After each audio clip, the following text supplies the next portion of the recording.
Minkä päällä lakukastike maistuu parhaalta? Ei voi tietää, ellei kokeile. Kouvolan lakritsi.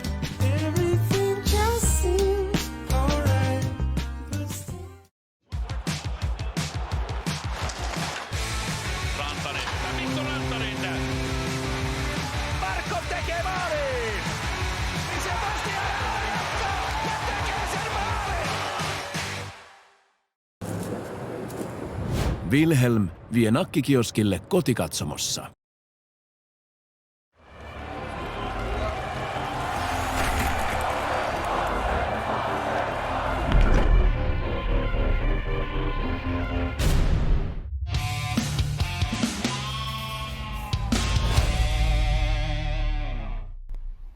Hello, everybody, and welcome to this presentation of the ECL Elite Division Season 12 right here on NHL Gamer. My name is Tuki, joined as always by my broadcast partner. It's the one, the only, Sin for the win. And Sin, we are here. It is the final week of the regular season. The mad dash towards the playoffs culminates tonight, or at least throughout this week. We kick things off tonight, though, with some very big matchups. Hard to believe that we're already at this stage of the season. Yeah, I mean, it just seems to fly incredibly fast every single season. And these two matchups, I mean, what a way to kind of kick off, gearing up into the playoffs. I mean, HAVU, hREDS. We talk a lot about the second matchup, Jyväskylä and Färjestad being such the rivalry that it is. But, I mean, between HAVU and hREDS, you got to think that there's something brewing there. I mean, hREDS, they eliminate HAVU last year. They go on to, take their spot that, at least HAVU would feel is, more their rightful spot in that championship matchup. They fall to Philadelphia, but also hREDS have been looking huge this year. They have identical records. I mean, this matchup, enormous implications for seeding. Absolutely. So with that, let's get you a look at the matchups going on here today. Of course, match days, the big ones, of course, today, Wednesday, and Thursday to wrap up the regular season. We'll get you an update on these matchups throughout the day, but some important matchups nonetheless. You have Vesa-Pampa currently on the outside looking in, trying to take advantage of the 15th out of 16th team in Tunnel Vision, who have apparently, from the looks of it, secured their spot outside of the automatic relegation zone spot. We'll see if Rusty Blades have something to say about that. They are currently 7 points behind Tunnel Vision with 2 games at hand, but they're going up against Poggers, a current playoff team. Of course, in this broadcast, we'll be showing you HAVU and hREDS, but as well going on, you have Kova Esports and Sawo. Kova currently in a relegation spot, Sawo just on the outside looking in. And of course, Philadelphia take on IQ as well. IQ currently in a playoff spot. Philadelphia are defending champions and our top dogs. And of course, that final matchup that you would have seen there, Jyväskylä and Färjestad, as you see the battle of 4 and 9. We'll have that matchup there for you as well. So, Sin, as we get a look at the standings here, the top 3, really even the top 4, not all that surprising, but perhaps it is surprising. YMCA is in the mix. IQ, recently promoted, last year's pro champions, are in the mix. Poggers as well are there after just missing out last year. And as we've talked about all season long, Jyväskylä, Vesa-Pampa, Sawo, these are teams where you would expect the playoffs. And right now, I mean, on the outside looking in, some with 6 games to go, Sawo with as many as 10 to go. Yeah, I mean, just it's huge position to be in if you're Sawo. I mean, you have a 500 record. You have plenty of games in hand. You need to start getting those wins. You have a tiny bit more wiggle room than a team like Jyväskylä or Vesa-Pampa, who are finding themselves at Jyväskylä. I mean, last week they're hovering down around the 11-12 mark. Now they're just one spot away. I mean, when you think about point wise, you think about how many teams you need to leapfrog to get into the playoffs. Currently, it's only one. However, that team does have 2 games in hand and they're 3 points ahead. I mean, they've put themselves in a position where they have to also count on other teams losing as well as them winning, which is never fun, but can happen. I mean, this has been a wild season so far. So again, we kick things off here tonight with a rematch from last year's semifinal. It is HAVU and hREDS. As you can see, identical records.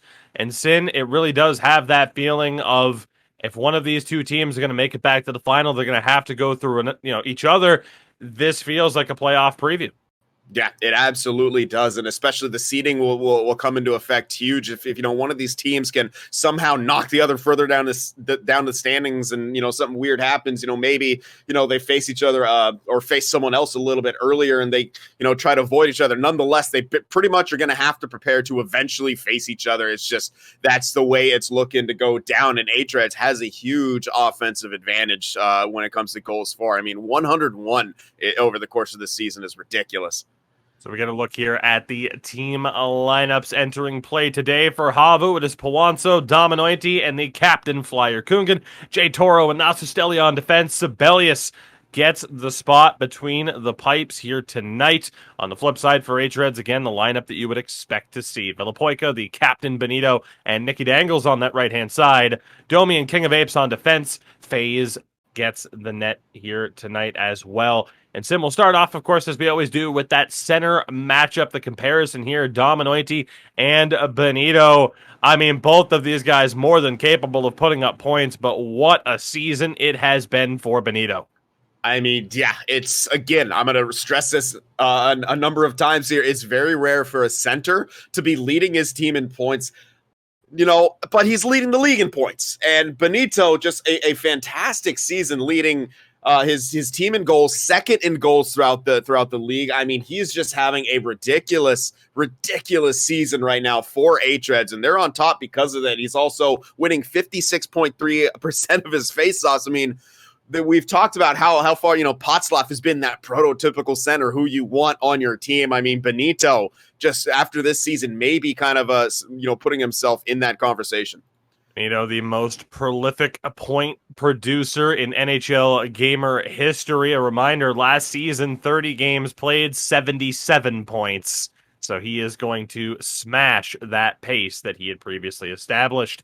We'll look over at the winger matchup here next. Again, Pawanso and Flyer Kungan for HAVU, Villapoika and Nicky Dangles on the flip side. And again, Sin, you look at the numbers for HAVU, they're very impressive, but hREDS have just been on a different level. You talk about the addition of Villapoika. I mean, I think he has blown all expectations out of the water here. I think anybody really could have said, yeah, he'll be good. Would he be this great is the question. He has been phenomenal. And next to Nicky Dangles as well, who only gets better. I mean, it's simply stunning how this has played out for hREDS so far this year. Yeah, and it really speaks to, how good they are as a team, where someone like, Villapoika can just fit in so seamlessly and fill the role that Yoki was sort of filling and putting up similar points to him. That's so hard to do as a new player coming in, but made, very easy if you have a team around you like hREDS who are, very malleable and honestly just very, very good. But yeah, you cannot count out Pawanso and Flyer Kungan here. I'm going to look to them as they kind of get towards the playoffs to be, even more aggressive, especially on that forecheck. They're going to want to try to make hREDS uncomfortable. They're both very good defensively. That's, something that these top teams have, but especially when it comes to Flyer Kungan Pawanso, they've been doing it, for so long. So look for those defensive skill sticks in all three zones out of these two wingers to sort of slow down the hREDS attack. Take a look at the defenders here now as well. J. Toro, Nasustelia for HAVU. Again, Domi and King of Apes on the other side. Sin, I mean, 4 very high point totals here. I mean, Nasustelia to a lesser extent, but still 19 points in 24 games is a great pace. It just shows how good the other 3 have been. Again, King of Apes led all defensemen in points last year, but right now currently surpassed by his own teammate, and especially J. Toro on that other side, 33 points in 24 games. Yeah, I mean, J. Toro, again, he's can kind of seemingly go anywhere and absolutely dominate in his position. And he's found, tremendous success back with HAVU. I mean, 12 goals on the point. I mean, that's good enough for first. He's in, I believe, second when it comes to all defensemen. But yeah, I mean, Nasustelia also, very, very impressive. But, next to J. Toro, the stats are kind of dwarfed. But yeah, you said it, Domi, King of Apes, both above point per game, both racking up the points, a bit less goals this season for King of Apes, but he's still an absolute threat out there. I mean, these are two defensive pairings that are just, really scary when you look across the ice. And last but not least, the goaltending duel that we have for you here tonight. Sibelius against FaZe, in 2 of the best that this league has to offer. And what a season it's been for Sibelius as well. HAVU with the liberty of having he and Hanselinho between the pipes as a tandem, and they are two of the top goaltenders in this league. And I mean, look at that absolutely stunning 86% save percentage. Yeah, 86% save percentage, less than 1 goals against average, and half of his games he's gotten a shutout in. It's, just absolutely ridiculous, but I do not envy HAVU and the decision they have to make about who to go with in the playoffs. I mean, you have 2 absolutely elite goaltenders. It's going to be tough, but we move over to FaZe here. He's having a pretty solid year after, winning that, the rookie of the year in the previous season. He's 3rd in save percentage, 2nd in goals against. I mean, his stats look a bit dwarfed by Sibelius, but he's right up there amongst them when it comes to, comparing it to the rest of the league. So with that, as we always do, Sin will take a look at the 3 keys to success here for both of these sides, as we are just about ready for puck drop here in the first game of 2 between these 2 clubs. We'll start off with HAVU and what they have to look to do. Sin, what stands out? Well, first and foremost, you're going to have to be creative here. We talk about it every time we call these guys. They often stick to the plan until the very end, sometimes the bitter end. As we saw, a 5 overtime game to kick off the season. They stuck with their plan. They grinded it out. hREDS are very familiar with their strategies. Now might be the time for HAVU to try some different looks, at least for the mental side of things, to kind of get in the heads of hREDS and show them, hey, we're going to be able to play outside of our system. The second point here is be aggressive. hREDS have played with fire this season at times, a great penalty kill, but the most penalties taken, that can't really be that sustainable when you're taking on some of the top teams. If HAVU can force them into making mistakes, get them off their game, start asserting themselves in their game, the second blessed power play, as HAVU possesses, may be able to go to work. This third and final point here is be prepared. As Scar said, the only space for one team at the top of Pride Rock, and HAVU, they want to be that team up there. The road to the finals likely has to go through hREDS again at some point. So, no slow starts with, 1 registered shot on net. They can't be doing that. They beat you last year. You're going to have to make some adjustment. Now's the time to send a message before the puck drop in the playoffs. I'm just going to say we have perfectly set up one of our top 3 teams for the ultimate tweet with one specific GIF. Put in the work, make it happen, don't drop the ball. We move on to our 3 keys as well here for hREDS, and again, kind of similar for the most part, but what stands out for you? Well, the first thing here, they're going to have to cut it out.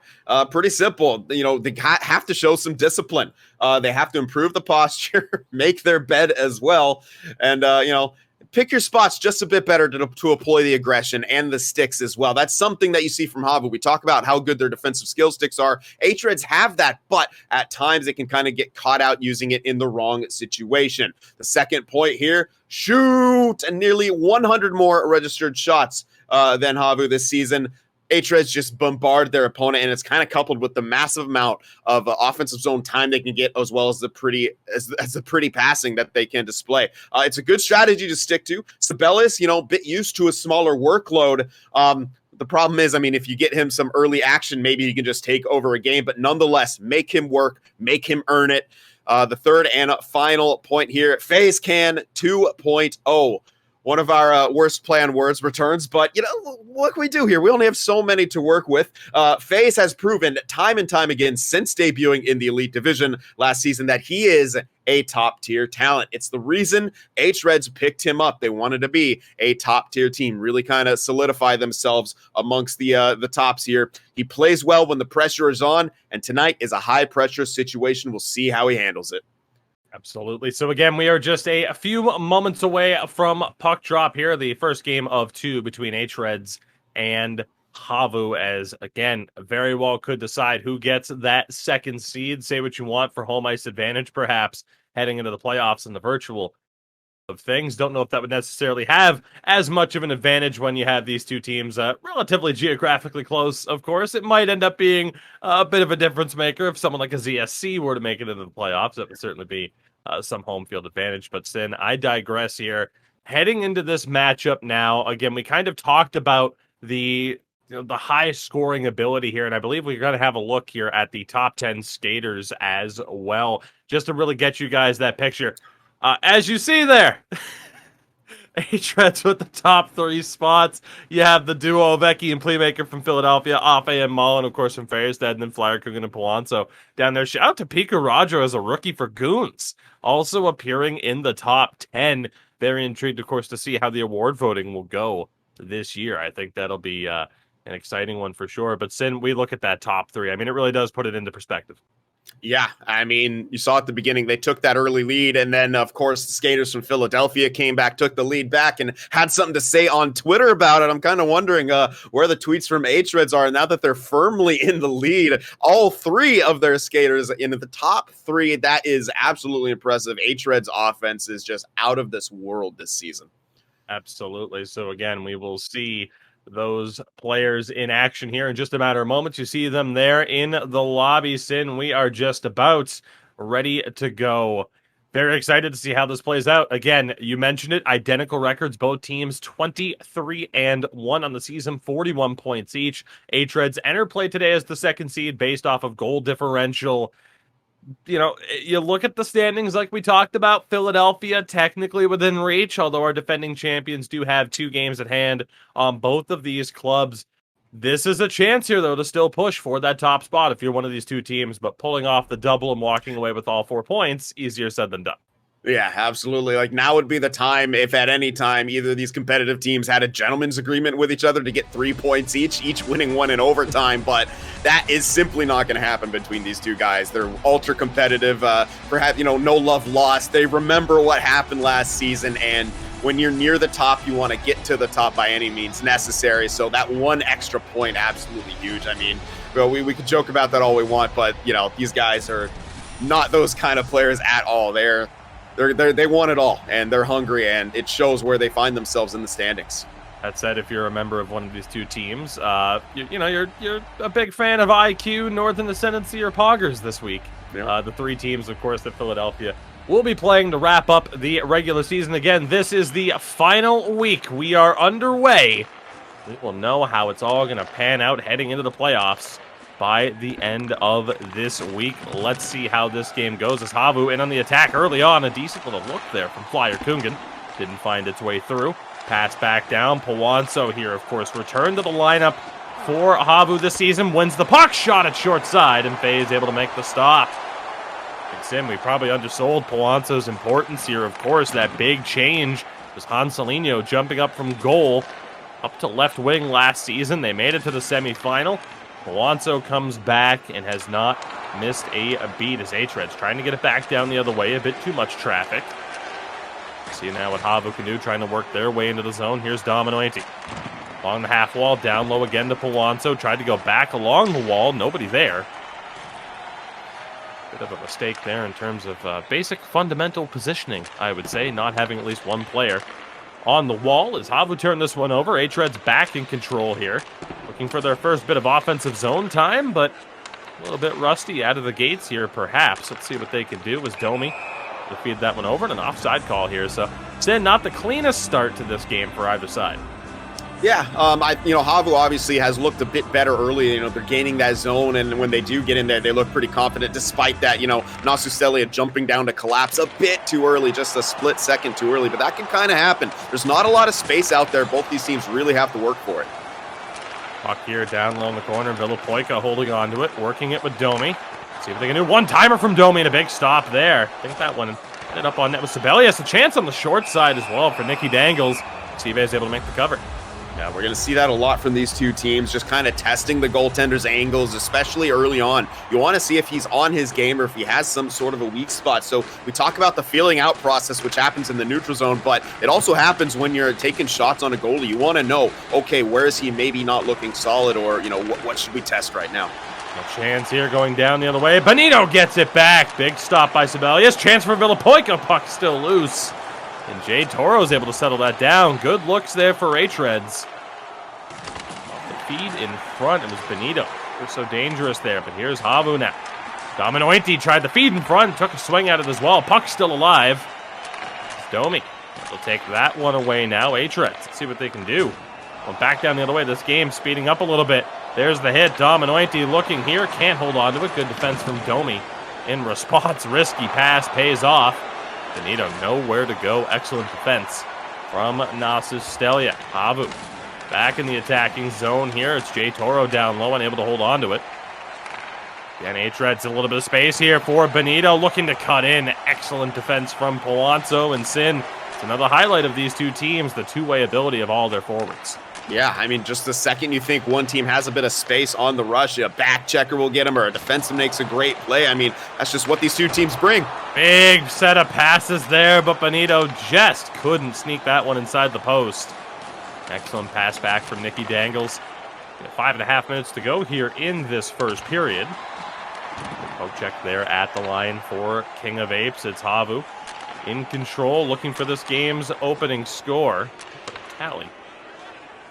See what hREDS can do. Coming back down the other way. Again, a bit of trouble, but those quick passes helping them find space. Domi steps up, runs straight into Dominointi.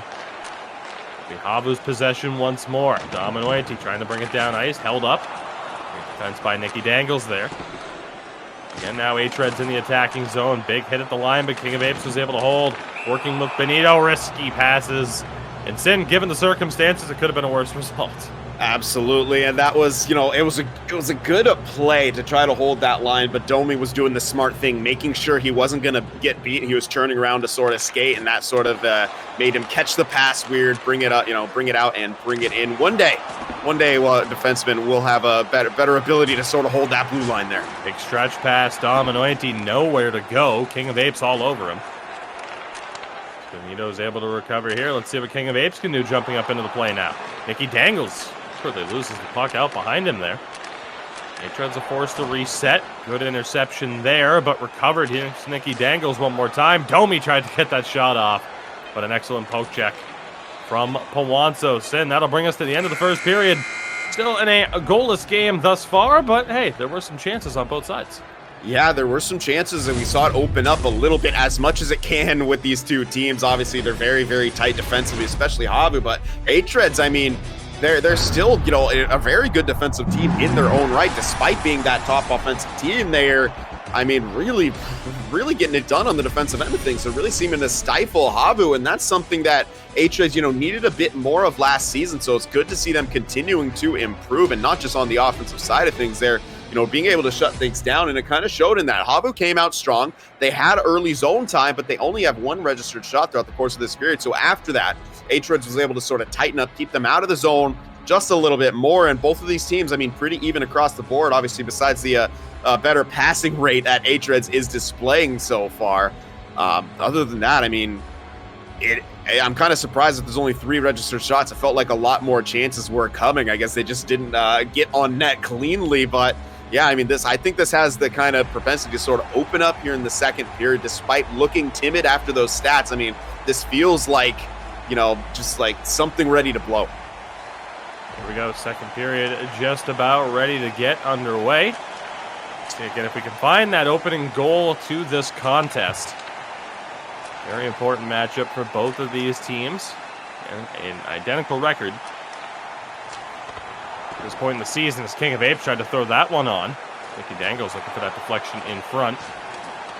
And King of Apes just absolutely leveled there by Jay Toro. But held in the attacking zone. It's Benito at the point, over to Domi. Villapoica goes back to him. Again, trying to go back down low. One too many passes. HAVU able to read that one. Coming back down the other way now. Here's Polanco looking. Rocket pass through the slot.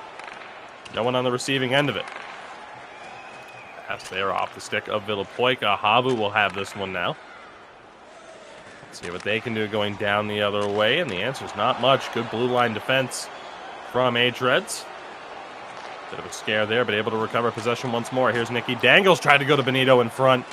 And again, you see the back checking. It was Dominointi who was back there to help out. Again, takes away that opportunity.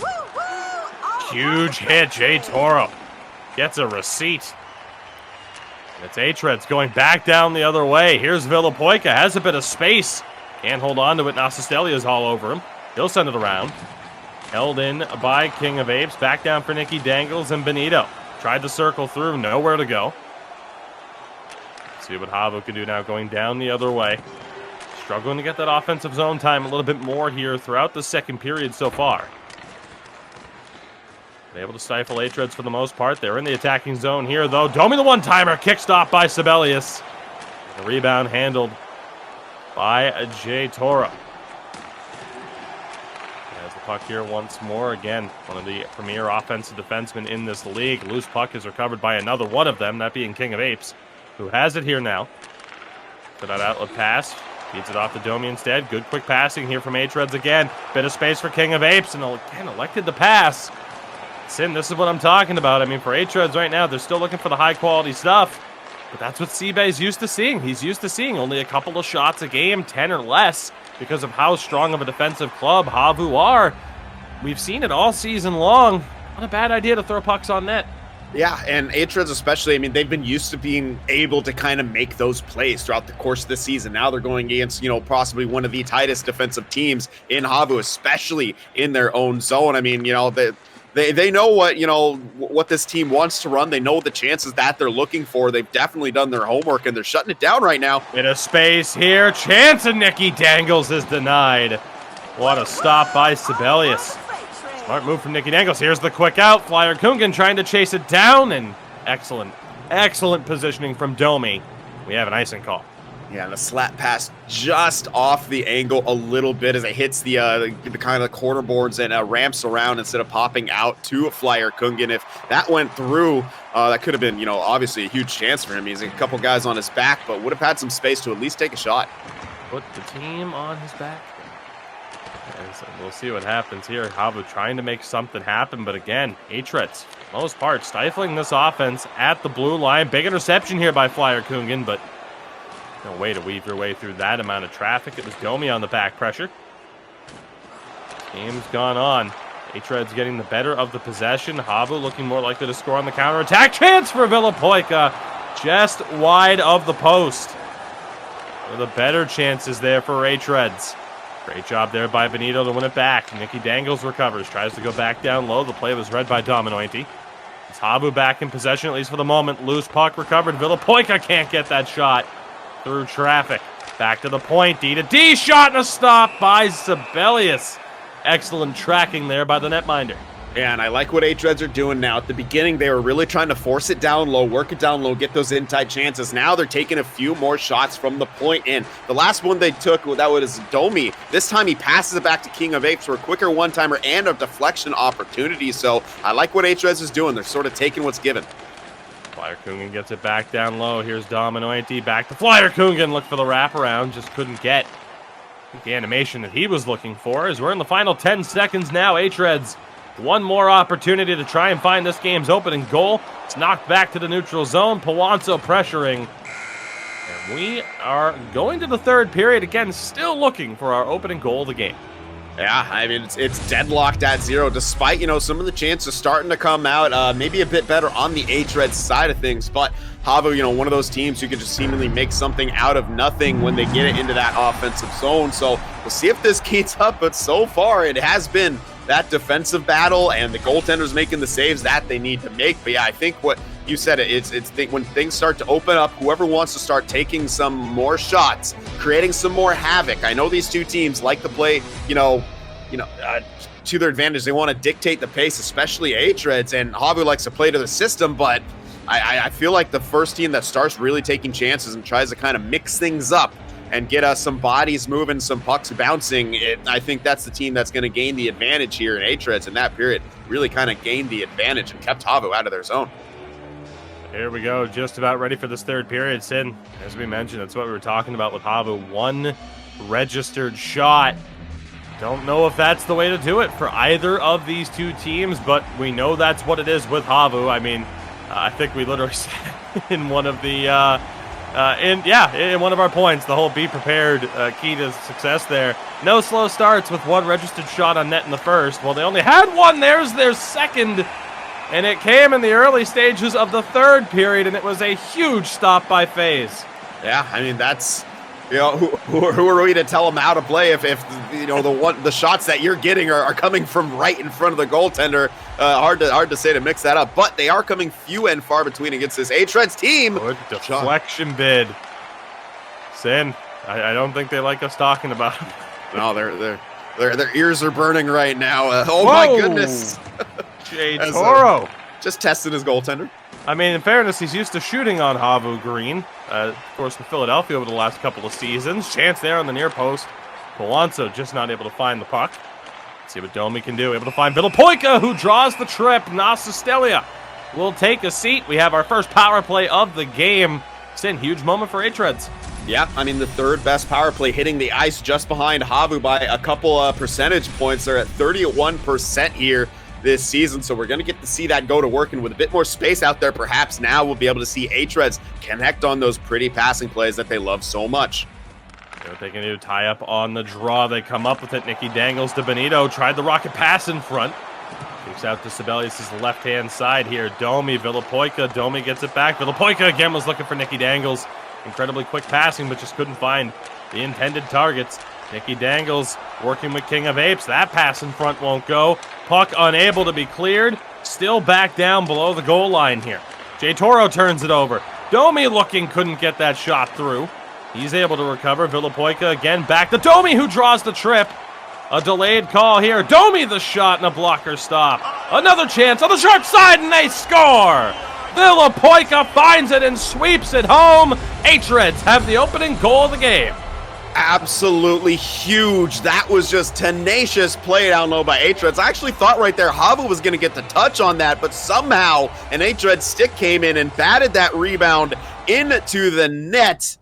And we're going to see a pause right here. That'll be coming from HAVU, perhaps wanting to get a timeout here before the next penalty kill because they're probably a bit lower on stamina. They're also going to want to take a look at how they didn't touch us. I don't blame them. It's pretty surprising how they didn't get a stick on that. It looks like they're looking at the replay a bit more, but I mean, just wow. Oh, wow. It's almost like the puck pickup and he knocked it in like that. Yeah. And then, interesting. I mean, shot. Yeah, so a bit unfortunate there for HAVU, but if you're hREDS, I mean, that's what you had to do. They got hungry. They started taking more shots. They got rewarded, and they're going to have another 2 minutes on the power play to work with. A crucial time for that goal to happen. And Sin, we have an interference call here. It's going to be 4-on-4, so hREDS not able to make the most of that. It's Benito going to the box here. Yeah, he just misread that play a little bit too early, got a little bit too antsy. Yeah, he wanted to get that turnover right there. So huge opportunity for HAVU now. I mean, more space out there for either team, but pretty much essentially killing the penalty off as there's only 8 seconds. Let's see what HAVU can do here now. 4-on-4, a big mistake by the captain. Benito opens the door for HAVU to get back into this one. That rocket pass from Dominointi does not go. And that goal scored, that was Villapoika's 26th of the season. Incredible internal pickup, essentially. It was like their own trade deadline pickup, essentially. He comes back and is as good as he ever was. As that play doesn't work out. Let's see what happens here now. 30 seconds to go in the 4-on-4. HAVU will have a very brief power play, brief enough to slightly lower that power play percentage. That's about it. There you go, 5 seconds left of 4-on-4. How long is the power play? All of 7 seconds, and we are back to 5-on-5. That's a killer if you take pride in that power play percentage. We have 12.5 to go here. Dominointi tried to find Flyer Kungan, just not able to do so. There's a swing and miss on it from Polanco as well. Pass in front. Dominointi couldn't get the shot off. Flyer Kungan tries to go to Polanco. Excellent read from King of Apes. Tries to lead it down the ice. Took a big hit to try and make the play. Benito forced the circle back now. A little bit of space, able to find Villapoika. The pass intercepted. Again, Sin just incredibly fast-paced. It's almost impossible to sit here and call every pass, every puck that's knocked loose, as we have a foot race for it here. Jay Toro is going to be able to win that one. 9 minutes remaining here. hREDS the power play goal to give them the lead. Again, they beat HAVU. I believe it was in 6 games in our semifinal last year, en route to ultimately falling short against Philadelphia. These two teams, again, seem to be on that playoff collision course. Polanco, down low for Flyer Kungan, takes the hit but still has it. Can't get that pass off. Domi's all over him. What a game Domi's been having here today. There's a chance there for King of Apes. Finds Nicky Dangles. That pass through the slot. Again, Villapoika, Nicky Dangles looking at his options. Apes to Domi, the one-timer doesn't go. Second chance for Villapoika. Sebelius had to go all out. Chance here now for Pawanso down the other way. Back to the point and again down low. Loose puck in front. FaZe is able to find it and cover. We're in the final 5 minutes of regulation here, so. Yeah, and hREDS doing a great job of playing defense in their offensive zone for the most part. HAVU gets it in, but can't capitalize, but aggressive face-off. And that play nearly works. The old reliable set play, deflection in front, they score! Flyer Kungen ties it out of nowhere. It's one apiece. I mean, take the shot. Take the shot. Jay Toro did it. Flyer Kungen deflected it. Goes by FaZe. And just what a play right there. I mean, just electing to shoot. He had a tiny bit of a lane. It didn't look that, that clogged up, but I like the mentality. Instead of getting it down low, which perhaps hREDS was going to be ready for, elects to shoot. And when you put the puck on net, sometimes good things happen, and that one, it absolutely did. Tie game here late in the third. The captain with his 18th of the season. Biggest goals of his season as well. We are tied at 1. For those who predicted overtimes, well, here we are. We'll see what happens. He's in the attacking zone here. hREDS not able to hold on to a Flyer Kungen. Can't make that pass. Quickly turn back over here. HAVU in control, going down the other way. Flyer Kungen goes all the way around. Finds Dominoiti. Knocked loose by Nicky Dangles. Turned over here, though. Again, Flyer Kungen down low for Pawanso. The big spin. Jay Toro looking, can't get that shot through. Chance here for Pawanso. It's knocked loose. Pawanso again down low, trying to hold on to this, and that pass off the mark and to go all the way down. It's in 45 seconds to play on this one. Yeah, and hREDS kind of having to dance with fire a little bit. They're trying to, keep HAVU from getting that second one, and HAVU just really coming on strong. But now in the neutral zone, hREDS patrolling that blue line with a vengeance. There we go, into the attacking zone, but not for long. King of Apes gets it back. That pass going to go all the way down. HAVU recover. Jay Toro with speed, looking at his options, but turns it over to Villapoika. Has a bit of space. Nicky Dangles scores! With 16 seconds to go, Nicky Dangles finds the back of the net, and hREDS take the lead. I mean, just Nicky Dangles things, man. I mean, finds himself with body position on the two HAVU defenders. The counterattack of hREDS. What a pass by Villapoika, and is able to put that one home as Sebelius, played the one side he thought Nicky Dangles could shoot as he was trusting his defenseman, which is the right move there, but Nicky Dangles would not be denied, taking that lead. 15.7 seconds. What can HAVU do? One too many turnovers here. Let's see what happens. HAVU with the possession. 10 seconds to play here. Can they find the tying goal? Villapoika had it. Flyer Kungen can't fire it on. Pawanso can't hold on to it as Nicky Dangles pokes it away. And hREDS get the victory. 2-1. Your final score. A huge turn of events there for hREDS as they get the lead on HAVU here, and certainly in a secure second place now. Yeah, they're trying to look at why Jay Toro perhaps couldn't get a stick on that, as it just didn't. Was that actually his stick kind of knocking it in? It was hard to yeah, it's hard to tell from that. I think it might have been going in anyway, as the shot did have kind of enough of an angle on it to make it into the back of the net. But another look here at that deflection goal from Flyer Kungen, who immediately dove on his belly in celebration. And that first one, it's just kind of a bit of a heartbreaker there, as it just sort of skittered through the 5-hole of Sebelius on that delayed penalty call. And again, still surprised that HAVU wasn't able to get the touch on that, but bit of fortune in the win there for hREDS. However, they played really good when they needed to. That counterattack at the end there, when HAVU really seemed to be pouring it on, I was kind of afraid they would get a late goal and prevent hREDS going to overtime. It was Nicky Dangles getting just the tiniest little bit of space that he was able to put that one home, and just like that, no point for HAVU. They lose the game. hREDS are now officially, well, they were already ahead of them, but now have a better record now as well. So an interesting turn of events there, Sin. The commentator's curse still alive. Jinx that overtime. Regardless, let's keep talking about overtime. Absolutely. A lot to talk about in regards to setting the stage for our second game. We'll be right back after a quick word from our sponsors. Don't go anywhere. Wilhelm vie nakkikioskille kotikatsomossa.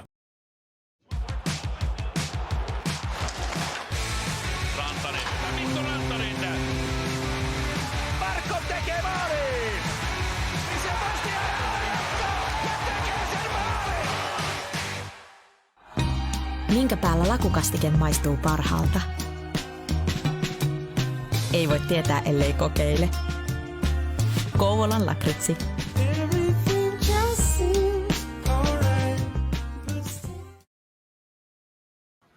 All right, thank you everybody for sticking with us here. So Sin, talking about that first game, you would have seen the team stats at the end there. Just 4 registered shots for HAVU. We have talked about it for as long as we have been around. If there is one team that seemingly sticks to it, they stick to their strategy. Whether or not it works or not, they stick to their strategy. I think the problem is right now, as we'll talk about HAVU again, the lone goal there comes off of the deflection. Jay Toro getting the assist, which again, huge for him as well. He was tied or outright in second place for points among defenders. He gets a point in that game. Again, Flyer Kungen as well was top 10 in scoring. He gets his 18th goal of the season. Good for them. 4 registered shots, though. You talk about the luck. A little bit better luck here, and maybe they get some more high-quality chances off, and they're good to go. But you talk about that strategy of just stick to it. A lot of teams can't defend it. Yeah. They can't. It's incredibly tough to defend. It takes a top-notch team to be able to stop HAVU from doing what HAVU like to do on a consistent basis. There are only a few teams, maybe just 2, that can stop them from doing what they do. And the problem is, it used to be just 1. It used to be, well, Philadelphia is the one team that can stop them. hREDS are in that mix. They proved it last year. They've been proving it this year as well. So it's almost frustrating in a way to watch this HAVU squad, to know how good they are. And look, we'll call it what it is. You know, we have had some of those moments in here where I've noticed in chat some people being like, HAVU's second, huh? Because that style of going with those plays and only looking for the high quality, if you have a Philadelphia or an hREDS that can shut down those chances, admittedly, HAVU at times don't look the most impressive to maybe the more casual eye. Yeah. So I'm intrigued to see what they do here. Yeah, I mean, oftentimes they're playing against these top teams on the broadcast. Obviously, when they're able to get their system going, it looks great. But when you're not able to do it and you don't adjust, then yeah, you can look a bit lackluster out there. And how did hREDS get that first goal? They threw the puck on net. How did HAVU get their goal? They threw the puck on net. I mean, at some point, if your system isn't working, you're going to have to sort of at least go outside it. Maybe not against, some of the lower tier teams, but when it comes down to it, when the only teams left are those at the top of the mountain, you're going to have to do something to get that advantage. And, we'll see if HAVU is a bit more willing to do that here in the second game, as, their backs are proverbially against the wall and are in danger of getting 2 out here. Absolutely. So we'll see how this plays out. Of course, HAVU in their home green unis here on this one. But it's hREDS, the early chance rebound opportunity. Villapoika just a little bit late to the party on that one. See who gets this opening goal here. Again, don't put it past Sin and I, 2 decent players at telling an amazing top-notch team how to play the game. But, just the outside perspective is all. We'll see how it plays out. Again, that HAVU style, sometimes you get held to a goal, sometimes you put up 7. Yeah. That's how it goes. Clearly our minds are there. Our thumbs can't keep up. That's the only thing holding us back. God, and the ping.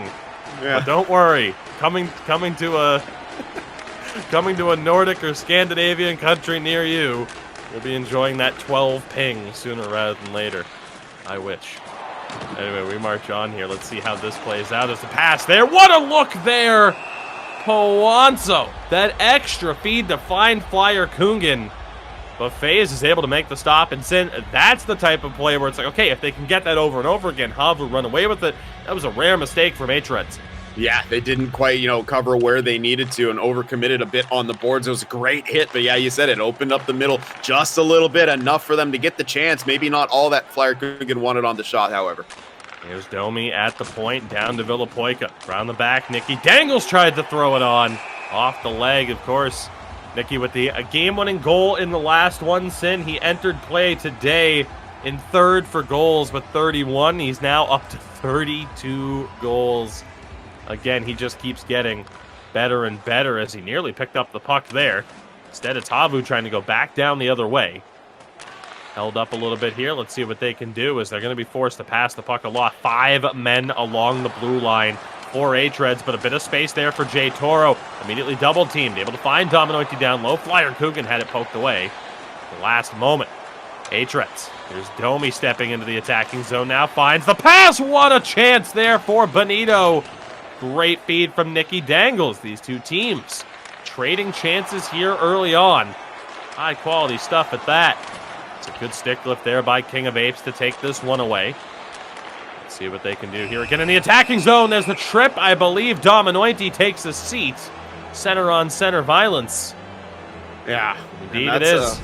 A bit of a rough one right there as he was behind the play. I'm trying to figure out, okay, maybe he thought that he could, I'm not too sure, break up the pass. A bit of an ill-advised poke right there by the looks of it by Dominoiti. Nonetheless, they're going to have to kill off this this power play here. Flyer Coogan taking the draw. Yeah, what play is out? He goes for the tie-up, but it's Nicky Dangles who comes up with it. What a feed to Villapoika, but a better stop by Sibelius. Good work here at the point. Domi's pass off the mark, though. Nasistelia able to find those outlet passes. Here's Jay Toro. He was going to try to take a run with it, but he'll settle it down. Let's see what hREDS can do here now. The power play half over.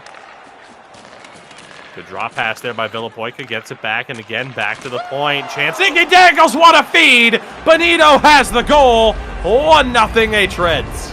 And that's what happens. That's what we've seen from hREDS all season if they're able to get the space. And if you put them on the power play, they have extra space. What an absolutely god-tier passing play from hREDS. Nicky Dangle, that extra feed to who's now once again their team-leading goal scorer in Benito as he leapfrogs Nicky Dangles once again, who had previously just tied him with his game-winning goal. And hREDS strike first on the power play, and I mean, that was absolutely filthy, that play.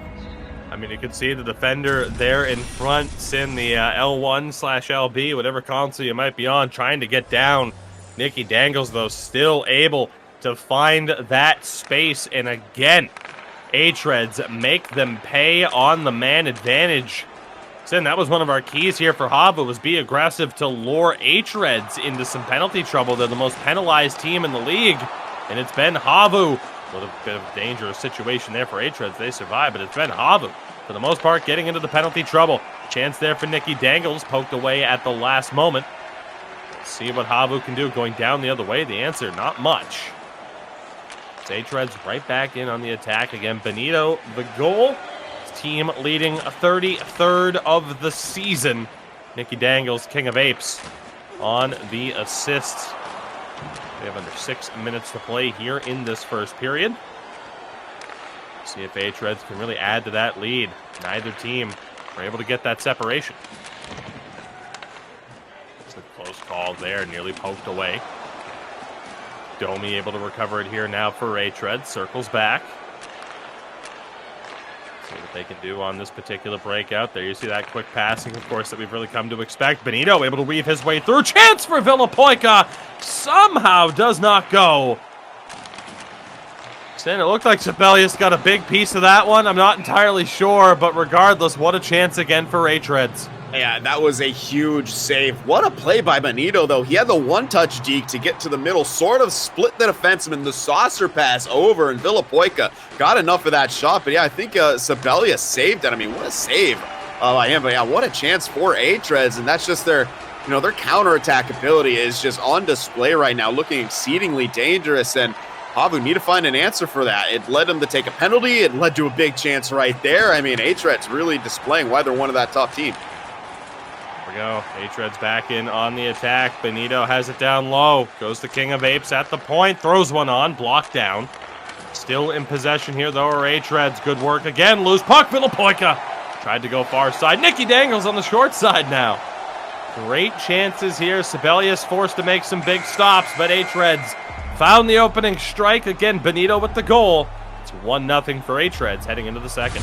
And as this 2-game set is wearing on, you're seeing one thing. You're seeing hREDS start making adjustments to what HAVU wants to do. They're starting to kind of, all right, they want to do this. We're going to close this off and utilize our counter attack. And, okay, they're closing off, down low in the slot. As we saw last game, we'll start using the points a bit more. They're continuing to do that. So hRED's willing to, kind of, evolve here as this game goes on, play to their opponents, which is so important. It's great to have, a system. It's also, good to play to your opponents. And hRED's really doing that right now. I've seen, bits and pieces from HAVU start to kind of come away with things, but hRED's has just been too good in that period. I mean, 6 registered shots, 2.5 minutes of time on attack compared to HAVU, who did get, they doubled their shot output from the last game's first period in this one. However, it's been tougher for them to gain the line and establish themselves in the zone. Yes, hRED's, did get that power play, but they've looked good outside of that as well, and they're really giving HAVU's break-in fits. They're not able to gain that line cleanly with as much consistency as even they were last game. So I'm kind of curious to see what HAVU's going to do here in the second to sort of counteract that. Here we go, the second period about ready to begin. As Sin mentioned, HAVU didn't find their second shot on target till the early stages of the third period in that first game, so improving a little bit here in terms of the output. Again, you get a look at the updated records there, but here we go. HAVU in possession, known for their ability for those quick strikes, but hREDS again, that staunch defense, still holding on strong. Let's see what Benito can do. Good move there, but one back by Powanso. Chance now for Flyer Kungan going down the other way. Has Dominoiti back to Powanso. And what a job there to keep that one out of the net. Let's see what hREDS can do going back down the other way. Good pressure by Villapoika. Benito tried to go back to him. Too many bodies in front of goal there for that one to find a way through. What a hold in there. Jay Toro tries to find Dominoiti. Again, another quick pass, but hREDS right now clogging up all of those shooting lanes. In possession here. Circling back. Benito has it. Trouble with Jay Toro, but just powers his way through. Chance now for Nicky Dangles. Goes to King of Apes. Fakes the slap shot. Goes back to Nicky. Benito down low. Has options. Tried to find Villapoika. Just way too much traffic there, though. It'll be HAVU able to recover. Still looking for their opening goal of the game. This one off the skates of Villapoika. HAVU in the attacking zone. Fed back to the point. Trouble for Jay Toro. Fends off the pressure. What a pass. But Dominoiti couldn't get that shot off. Going down the other way. Villapoika for Nicky Dangles, but Benito was held offside by the HAVU forward group there on that back check. Yeah, got caught a little bit expecting the pass initially, and as he tried to get back, yeah, you said it, too many bodies in the lane right there. Would have been a good break-in for hREDS, but credit HAVU for stopping the first attempt and forcing that offsides. Hands here now for Domi. Tries to feed it back down low. Nobody home. Better than turning it over at the blue line, however. And HAVU now trying to find their way through. hREDS. Phenomenal defensive display, easy for me to say, through the first half of this game. Now Sestelia able to win that one back. Here go HAVU down the other way. Dominoiti able to recover the puck. Has Flyer Kungan, and again quickly back. Great movement. Jay Toro down low, quickly gets it back. Shot blocked down in front. They had Flyer Kungan there, in the net front area, looking for that deflection bid. At the very least, the screen on the netminder. Let's see what happens now here for Domi. Nearly muscled off the puck, but held it well. Villapoika. A quick drop back here, perhaps. No one said they go around the back of the net, but again, HAVU defense says no. Irresistible force, immovable object with these two teams. Who the heck is gonna bend first? I guess we got the answer with hREDS getting that opening goal, Sim, but that next goal is oh so important. A 2-0 lead versus a tie ball game here. Yeah, I mean, you said it. I mean, it would be immensely important for either team to sort of get the next goal here, but you're kind of seeing HAVU struggles a bit as hREDS is holding the line a bit more. It's still difficult to get into HAVU's zone, but they're also being able to force some turnovers, our hREDS here. We saw it right there. They almost were able to extend some zone time, but Benito just a bit late to the party. However, these errant passes now for hREDS sort of adding up in this period. Those, and HAVU could easily jump on. Bit of space here for Nicky Dangles. Denied. Sibelius with a phenomenal stop. Remember that one. Turnover does not go. Sibelius robbing hREDS in quick succession. Unbelievable stops there. And that's the turnovers I'm talking about for hREDS on the forecheck. That time to get a huge chance out of it, but Sibelius giving HAVU a chance to stay in this. Makes another stop, but hREDS maintaining possession at least for the moment. Puck bouncing around. Polanco able to recover. Trouble with Domi. He's not able to hold on to a flyer. Kungan, though, will find one, rip one on net, but end of the day, taken straight to the chest by FaZe. A minute 26 remaining here in this second period. Sibelius up and keeping this one at a 1-0 scoreline. Let's see if his offense can deliver as that one deflects. J Toro couldn't get that one on target. Big stretch pass. Space for Nicky Dangles. Does he have the room? Cuts in. Villapoika looking. Shot, scores! It's being reviewed. But the chance there is Nicky Dangles pushed in to the opposition netminder, Braden Point. Right now, just stressing out, and he has no idea why. Perhaps lucky to not get a penalty on that one for being pushed into the opposition's netminder. Let's see if this one counts. I thought it should, but that is not too sure if that's the right call there, virtual refs. But all right, good for HAVU. They kind of get a chance to kind of come back in this one. That was a great play, especially from Villapoika. The patience right there to kind of pull that back and is able to put it under the arm of Sibelius, who's had a great period. Finally, they were able to beat him, but it gets waved off here as we have just seconds left. Neutral zone face-off for HAVU. I don't know if they'll be able to get a chance out of this. You got to think no with the way hREDS have been patrolling that blue line. So likely we're going to be heading into the third with this scoreline. Dominointi threw one on, nearly caught FaZe off guard. That brings us to the end of the second period. We thought we had a 2-0 lead for hREDS. It stays at 1, and Sin, maybe, just maybe, that's the wake-up call that HAVU needs. It has to be. I mean, you're seeing hREDS. They're again. I'm gonna point it out again. They're evolving in this matchup. Just in these two games, they're starting to try different looks. You saw them. It was a bit of a slower start for them. HAVU came out early, but hREDS adjusted. Every single step of the way. Adjustment. What's HAVU want to do? It's just again, and it might be just seemingly too little, too late when it comes to HAVU. I mean, a great defensive team, but hREDS is gonna score. They're simply gonna score. They have too many offensive tools, and HAVU hasn't been able to score, in response nearly enough. I mean, they only got one in that first game. They're here in the third period, still sitting at 0. They got to find something. There we go. Third period underway again. HAVU taking that first game, 2-1 the scoreline. Nicky Dangles scoring the winner. 15 seconds to go. See what HAVU can do. I mean, again, just 1 goal through 5 periods of play. It's what we've talked about, Sin. When the strategy works, goals in bunches. When you have a team that can defend and the bounces aren't going your way, it's not a pretty stat line. This one far from over. HAVU with plenty of time to work with. It's hREDS back in possession here. King of Apes stepping into the play. Get that pass in. Benito banked one off the back of the net. HAVU going back down the other way now, but not for long. J Toro not able to hold on to that one. There's Domi. Looking at his options. Puck knocked loose. HAVU in control here. Long way to go in this one, though. Long time to try to fend off this HAVU attack. Puck down low. Dominointi can't get there. Domi has been absolutely phenomenal so far here tonight in the games we've been able to call for hREDS this season. Might be his most impressive performance. What a time for it. Again, the final week of the regular season. This time next week, of course. A little bit sooner than that, we will know the playoff matchups that lie ahead. hREDS right now struggling to try to weave their way through. HAVU in possession. Again, not for long. Domi is there. Intercepting everything. 12.5 to play. hREDS trying to get in the attacking zone.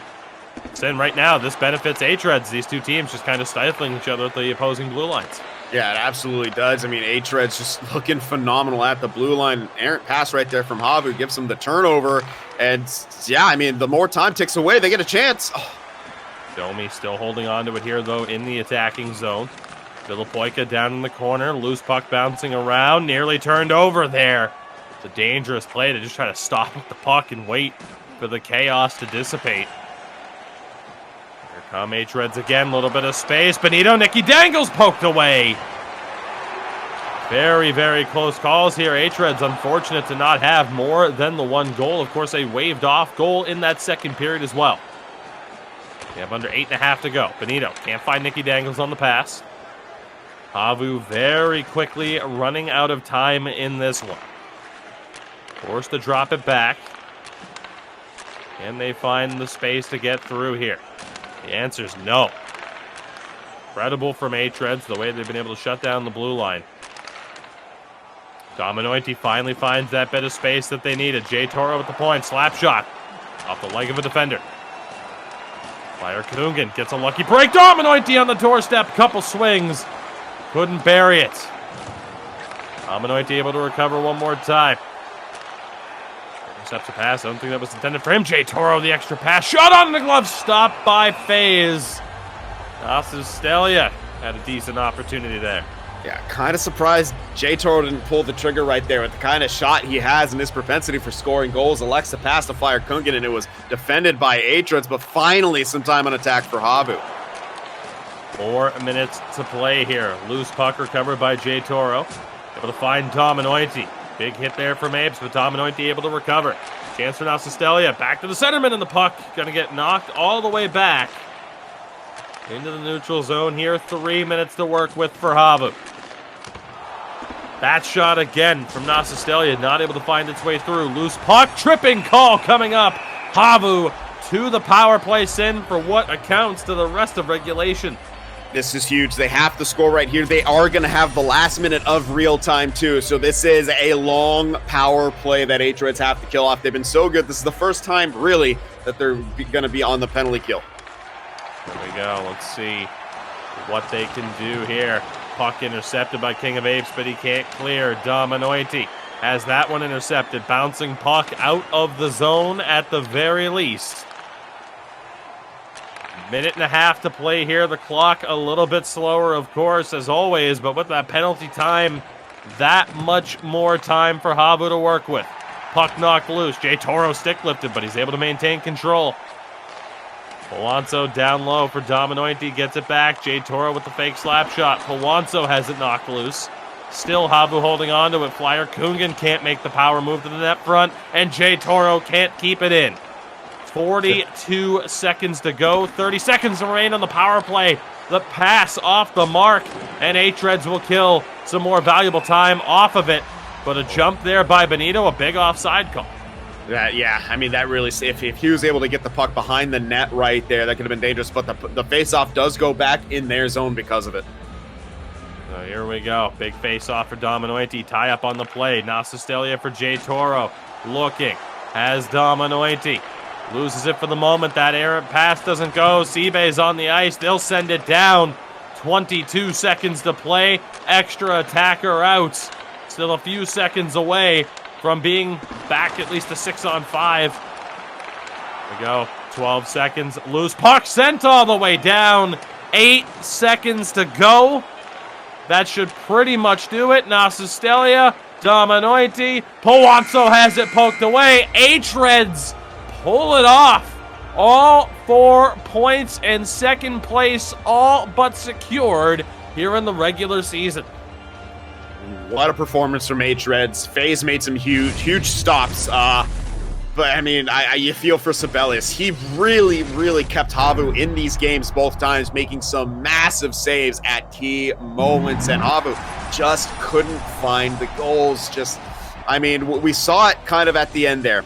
HAVU wanted to work it down low. They love that down low cycle behind the net. hREDS, again, they've adjusted to it. They're having, they're having the, Domi and King of Apes, hold the posts and kind of use their sticks to disrupt things behind the net.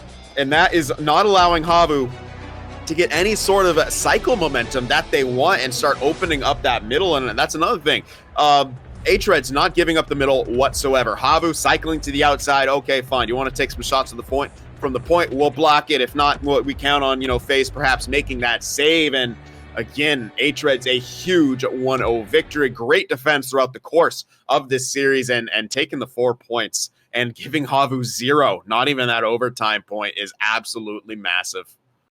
So again, a huge result for hREDS in this one, walking away with all 4 points. As mentioned, these two teams, identical records entering play today. Not so much anymore. HAVU without a registered point in that one for Sibelius in his 7th shutout. FaZe, with that shutout there. I was going to say, wait a minute, that's not right. With Sibelius, you expect the shutouts. FaZe with his 5th shutout of the season. I was going to say, though, to that point and bringing up Sibelius, and it was mentioned in chat, both goaltenders were phenomenal. That one could have gotten out of hand if it wasn't for Sibelius as well. I think that's going to be the frustration for HAVU. They had a phenomenal performance from their netminder, with or without a shutout, but that offense just wasn't there. Yeah, that's just what it come down to. hREDS found the goals when they needed them. I mean, total in this series, it was 4 total goals scored over the course of these 2 games between the 2 teams. That's extremely low, but both of these guys are good defensively, and that's kind of what it comes down to in the playoffs. You have to tighten up defensively, not allow your opponent to do what they want to do. hREDS just did it a little bit better, and they're more willing to kind of try some different looks, and it ends up they get the 2-0 here. So again, that is our first games done for this particular broadcast, but we are not done in general. We will be back after a brief intermission here. Jyväskylä and Färjestad, one of the most intense rivalries that we've seen over the past couple of seasons. The next chapter will be written here as Jyp try to crawl their way back into a playoff spot.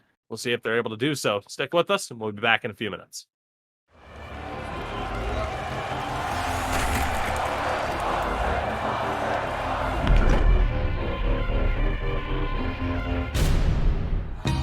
Minkä päällä lakukastike maistuu parhaalta?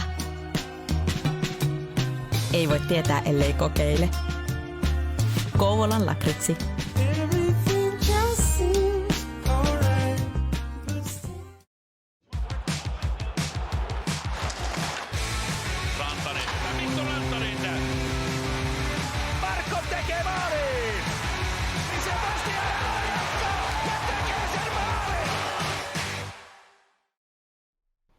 All right, everybody, welcome back again. Tugi here, still alongside my broadcast partner in Sin for the win, of course. And Sin, very interesting first matchup there, of course. We are due for another very interesting matchup here again. Kind of a rivalry night in a way. Normally Marathon Monday, but hey, there's still time. We'll see how that plays out. Regardless, let's set the stage for you all here. First and foremost, we'll take a look at the latest results around the league as, again, the constantly evolving situation that we have going on here. Again, the final week of the regular season is underway. As you see there at the top, the first result that we have in Poggers trying to maintain their playoff spot. Big win over Rusty Blades, who, again, right now looking like the former Roots team, a playoff team last year, could very well be on their way to the Pro Division. Philadelphia picking up a big win against IQ, obviously further securing Phila's spot at the top of the league, but IQ trying like hell at this point to hold on to a playoff spot. Tunnel Vision, a double over Vesa Pampa. Tunnel Vision continuing to crawl their way out of the basement and out of a relegation spot. An incredible turnaround for them as they were in that second to last spot for a decent portion of this season, and that may have just killed off Vesa Pampa's chances to make the playoffs this year. A shocking result there. And Kova, a big win over Sawo to help their chances at staying out of an automatic relegation spot, and really hurting Sawo's chances to make the playoffs as well. So we'll get you guys a look at the standings here. And Sin, we continue to be surprised, even though the word has been expect the unexpected. This has been, Northern Ascendancy made the playoffs last year, and they currently sit in 15th, granted, with games at hand, but what is going on here? This has been one of the most bizarre seasons we've ever seen.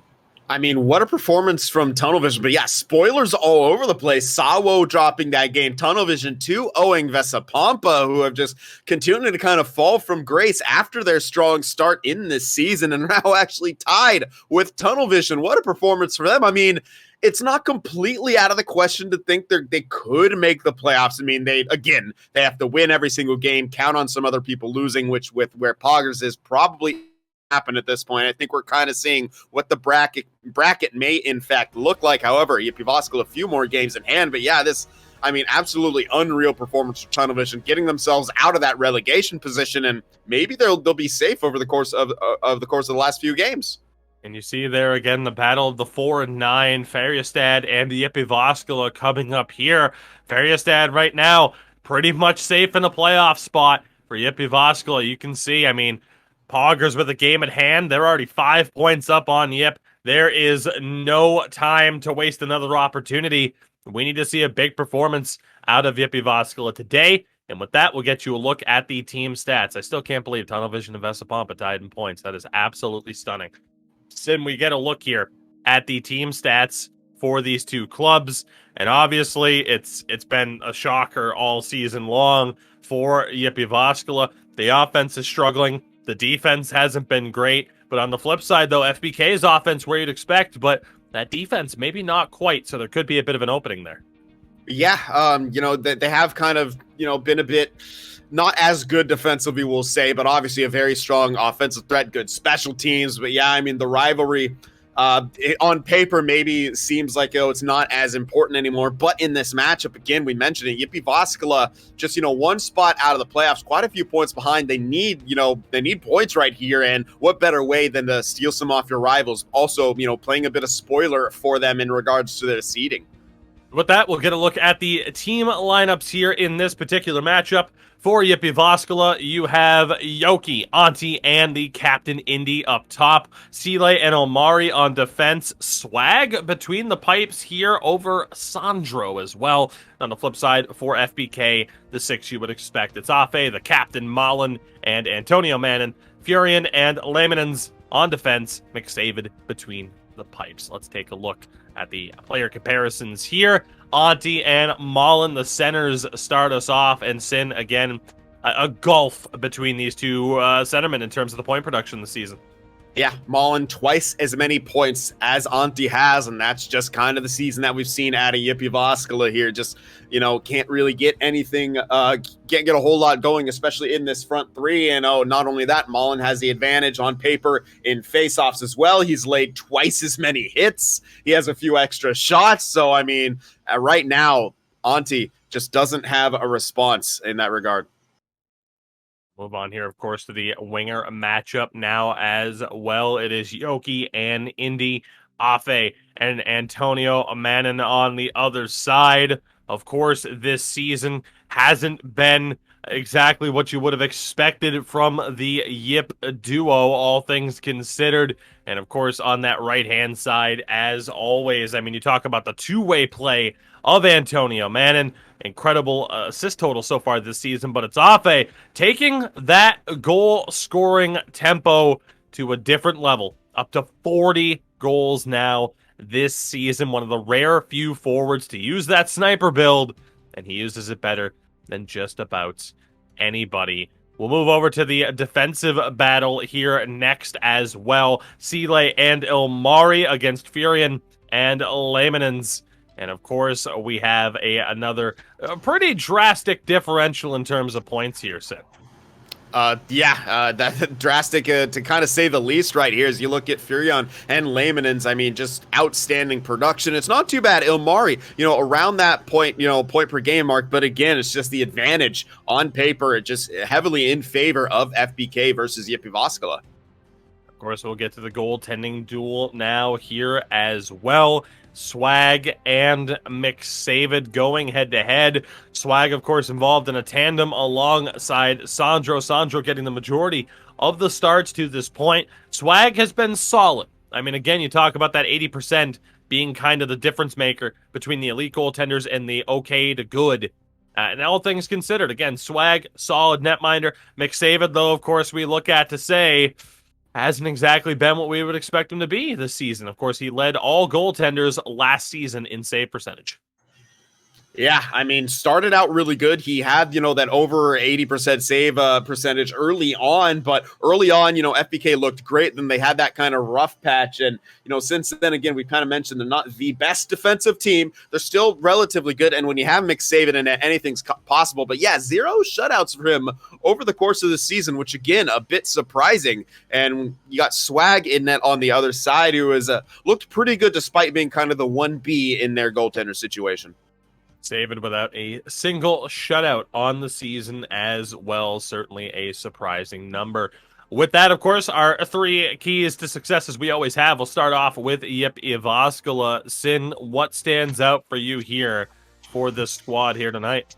Well, these are all must-win games at this point. I mean, if they want any sort of fighting chance at making the playoffs, Jyväskylä, they absolutely cannot afford to drop any more games. There's 6 games remaining, 12 possible points, and they really need every single one of them to have a chance. The next point here is the saving grace. Jyväskylä's defensive pair has been the brightest spot for them over the course of this season. Both are putting up decent points, and Sile is really laying the body on the back end. That can help create turnovers, help create the counterattacks, and this defensive pairing could be the spark they need to build a late game winning or a late season winning streak around. The last one here, out of the frying pan, ... After recently having to take on Philadelphia, now Jyväskylä must face their rivals in FBK, although the records would indicate that, Färjestad has sort of surpassed Jyväskylä here. Bad blood is a heck of a motivator, and we'll see if Jyväskylä are able to get something going here. Of course, the 3 keys as well for the FBK side of things. Sin, I mean, it's your pun. I feel like you should take it away. I got it with everything going on. They got a hodl of the line here. Just like the Stonks, FBK has had their ups and downs, and they're going to need to keep that momentum alive as they go into the playoffs, and again, tighten up a bit defensively in front of Nick Saban. The second point here, very special teams. FBK's power play and penalty kill are both top 3, and their power play is actually the best, so I mean, that's an impressive stat, and this will be a key marker to keep an eye on moving forward and could be a massive difference maker, especially when it comes to those playoffs here. The third and final point here, layman's terms. Okay, I just wanted to make the pun, but as both of FBK's defensemen are incredibly good and flourishing when it comes to point scoring this season, what an addition Laymanen has been on the back end. Second in goals, second in assists, first in points amongst defensemen. I mean, he has been absolutely outstanding for FBK. Indeed. So, again, we are just a few moments away from puck drop here. The first game of 2 between these 2 teams, of course, the ECL Elite Division, brought to you, of course, by Wilhelm Kovalon Lakritzi and Viaplay this season. Now, Sin, again, we talked about it, barreling towards the end of the season here now. And I want to talk about what lies ahead for these 2 teams, because again, for Jyväskylä, you are running out of time, but the benefit here is that upcoming you play 2 currently non-playoff teams for your last 2 matchups on Wednesday to take on Vesapampa, another team, of course, that wants to try to sneak their way in, but that's what it would be at this point. It would be sneaking their way into the playoffs, and then they take on ZSC Esports, who have been on a run recently. We'll actually see that game covered on this channel on Thursday in our Finnish broadcast, as it's a chance for the Lions to try to fend off automatic, or at least certainly automatic, relegation, but the relegation battle spots as well. They might just be able to sneak their way out of that. So Jyväskylä, it's not the easiest schedule down the stretch here. And again, for FBK, you're pretty much set. I mean, you do take on hREDS on Wednesday. Sin and I will be here for that particular broadcast. And then they have HAVU on Thursday. But, pretty much the damage is done in terms of a positive effect for FBK. They are a playoff team, barring the most fathomable circumstances. Like, they're good. They're fine. So the pressure's off of them right now. And like we talked about, these 2 teams have met in the playoffs 2 years in a row. It's a 1-1 split. This might as well be a playoff matchup. If FBK wins here, they get to play spoilers to their arguably biggest rivals. Yeah, I mean, a lot on the line for both of these teams, no matter what. I mean, Jyväskylä trying to make it into the playoffs, maybe mess with FBK's seeding a little bit. FBK, I mean, how much would they love to just keep Jyväskylä out of the playoffs this year? I mean, they had that upset a couple seasons ago. Last season, Jyväskylä gets their revenge. What revenge would be sweeter for Färjestad than just saying, we're in the playoffs, you're not? Absolutely. So again, puck drop here in just a few moments. Sin, again, I think we have an updated look as well at some of the stats across the league. We'll start off with the top 10 skaters as we do, because again, we will see some of them in action here in this matchup. Again, Afe and Malin very much in the mix. Again, you didn't really get a chance to talk about it, Sim, but Afe with those 40 goals on the season, he just keeps getting better.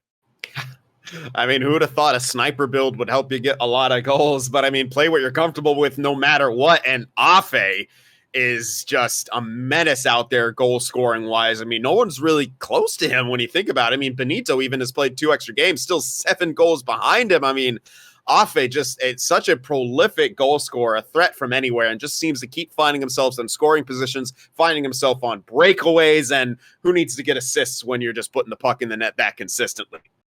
All things considered here, if he keeps I don't even know where to go for this. At the end of the day, Sin, I can't help but think, like, if he grows the hair out a little bit, I don't know if we can get a side-by-side of Sin and Afe, but all Afe needs to do is grow the hair out a little bit. I mean, Sin, you clearly need to stop playing defense when you play EASHL. And, yeah, I guess jump up to that sniper build. Good things might happen. Yeah, there you go. I'll stop maybe putting the puck in the net when I intercept cross-crease passes. That'll be fantastic if that happens. But yeah, I mean, just what an impressive player Afe is. We talk about it all the time. He's just so elusive out there, such a difference maker, keeps finding himself in position. And Malin, I mean, this seems to be the year of the centers in a lot of ways. A lot of centers up there in the top of scoring. Absolutely. And again, we are just a few moments away here from the start of this game. The teams have matched up. You see them there. Sin, nothing out of the ordinary. I mean, the center's rocking the playmaker build, the puck-moving defenders everywhere else, except for Afe. He is always that outlier with the sniper build there.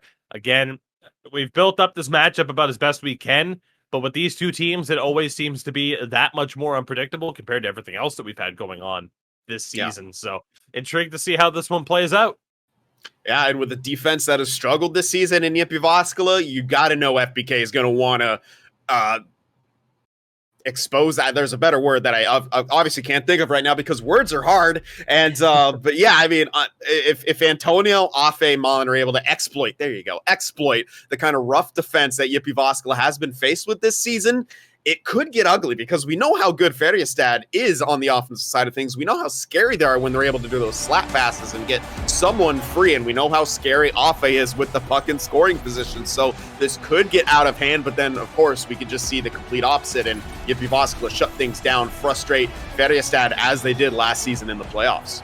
Absolutely. You see there the gold helmet being worn by Yoki and by Afe, their team's leading scorers. Keep an eye out for those two players here in this one. The first game of 2 here tonight. FBK taking on Jyväskylä. Let's see how this one plays out. Can FBK play spoiler and all but end Jyväskylä's season? Their playoff hopes at the very, very least. As quick turnover here, it'll be Jyp in control, and certainly they need to solve those offensive issues as soon as possible.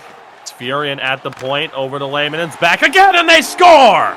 Furion from the point with a hammered slap shot, to say the least. And that's is one heck of a way to start. Less than 2 minutes in, and FBK have the lead.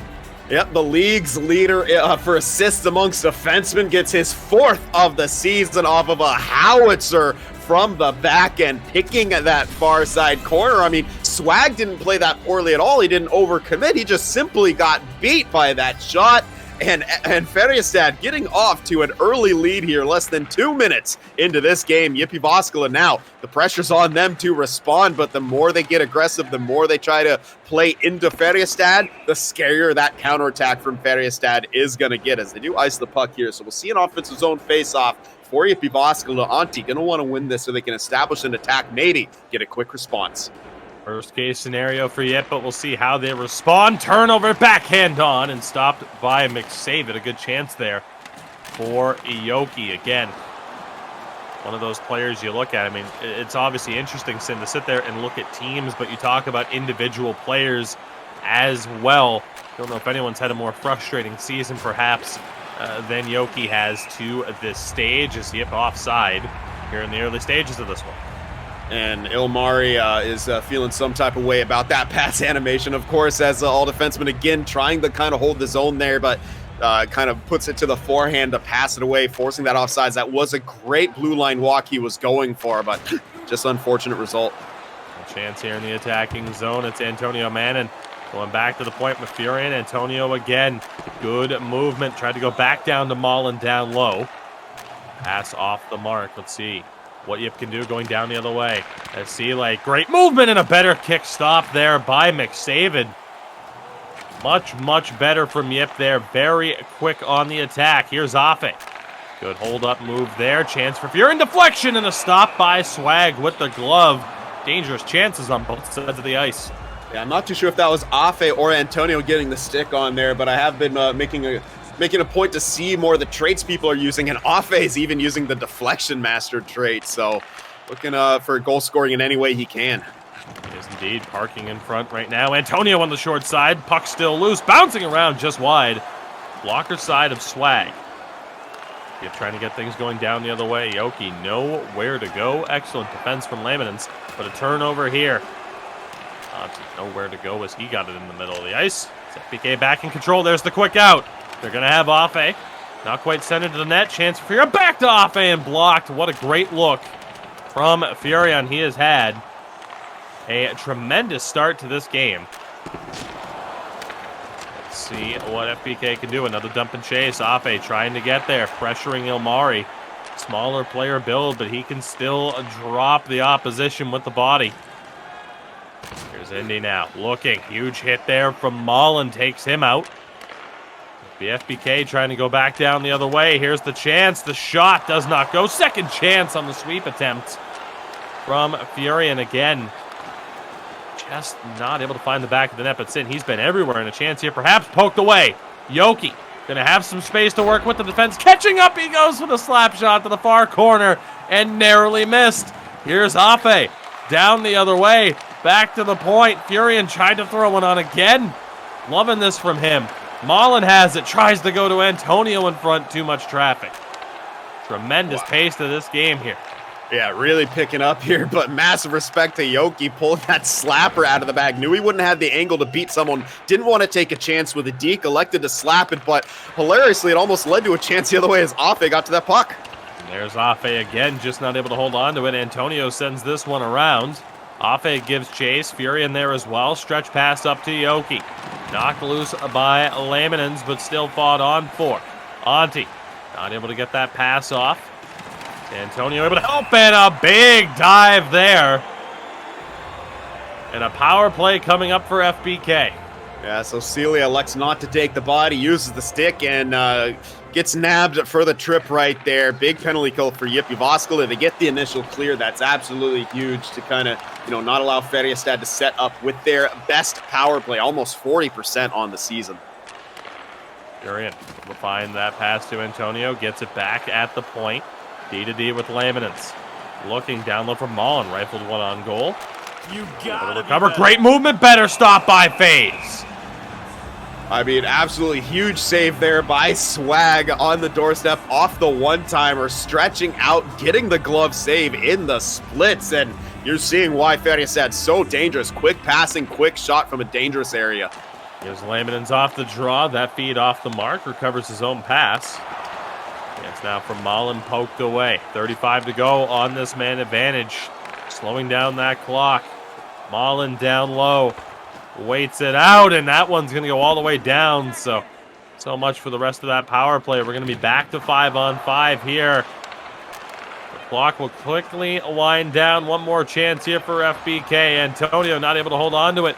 Jyp going to try to get something on net. He takes the hit, and that will do it. The opening goal from Furion. FBK have the lead after 20. Yeah, and really again, even outside of that power play that they kept the puck in the zone, they did look like the better team for the majority of it. And Jyväskylä, you know, unable to kind of break through right now the trap of Färjestad, which if you're facing such a good offensive team and you're not able to kind of give them any sort of fit so far defensively, that's kind of got to be a warning sign for Jyväskylä. You know, they're going to have to shake some things up here in the second period. They have to start now. Again, every single game is must win for them if they want a fighting chance of making the playoffs. So they got to throw everything at the wall, see what sticks. And as unfortunate as it is, you're going to open up the counterattack of Färjestad. You have to take risks at this point. What do you have to lose? So here we go, second period underway now. See how this one pans out. Jyväskylä looking for their opening goal. They have struggled to score at times this season. That pass intercepted. Good quick movement. Here's Mullen. Has Afe with him. Pass across just off the mark. Get there to knock Antonio off the puck. Jyp able to hold on to it. Now it's Omari trying to get involved here. No space.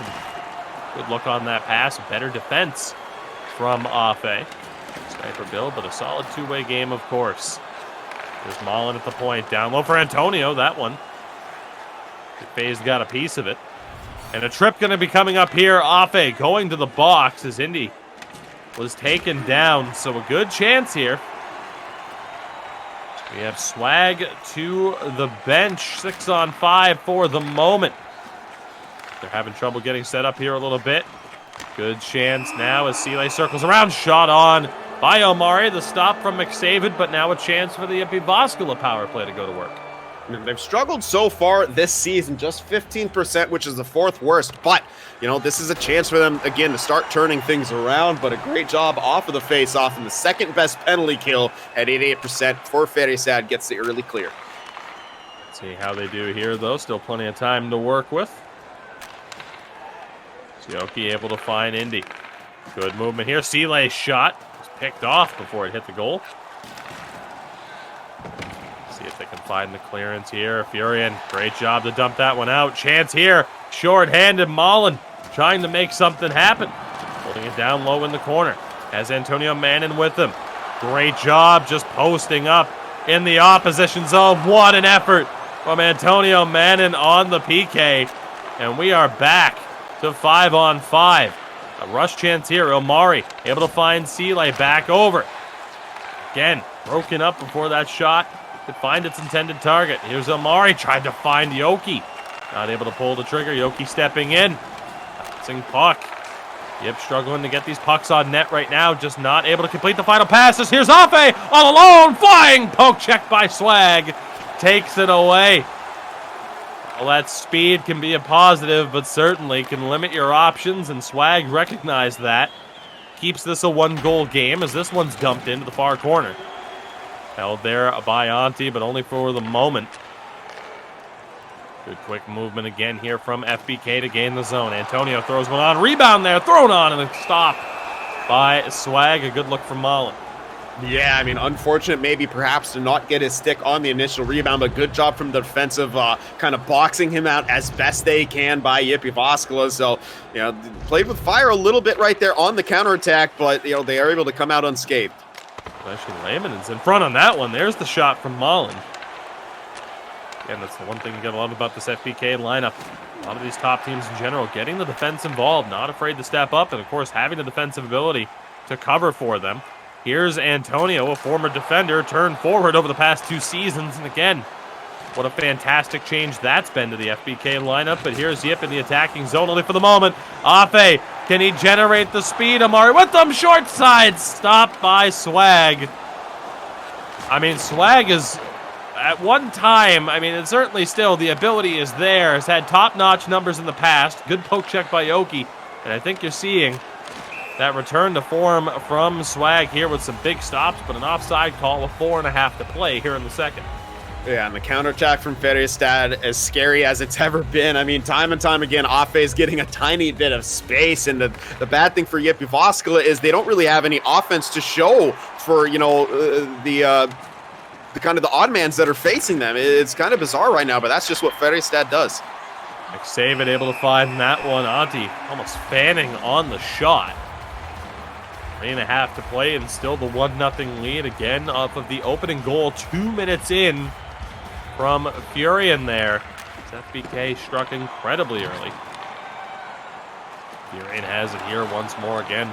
The most prolific point-producing defenseman under the NHL Gamer umbrella. I think you can see why with the performance he's had in this game. That one to the point. Looking fierce. Lehmanen's the shot. Another shot from Lehmanen's. And just not able to find the back of the net. Sin Swag heating up, but similar to what we saw in that HAVU series, your goaltender's playing great. You got to get him some goal support. Absolutely. I believe we've talked about that, quite a few times of quite a few teams with these, these goaltenders playing out of their minds. What a shot right there. Another opportunity is Afe on the doorstep. Almost got that one as that went off the boards. Shout out to the old Joe Louis Arena with their active behind the net boards. Oh, rest in pizza, because you see the Little Caesars Arena now. The big face-off win here again. Antonio not able to get that shot off. Holds it in the attacking zone, though the pass off the mark. Final minute of play here. Can Jyp find the goal to make this third period that much more interesting with a tie scoreline? It's FBK in control here. That stretch pass off the mark and Afe offside with 6.5 to go. A little hit after the whistle by Sile right there. We haven't noticed him making any huge hits. And again, Jyväskylä, quite a physical team, and Sile, the leading leader in hits right there. As Yoki throws one on.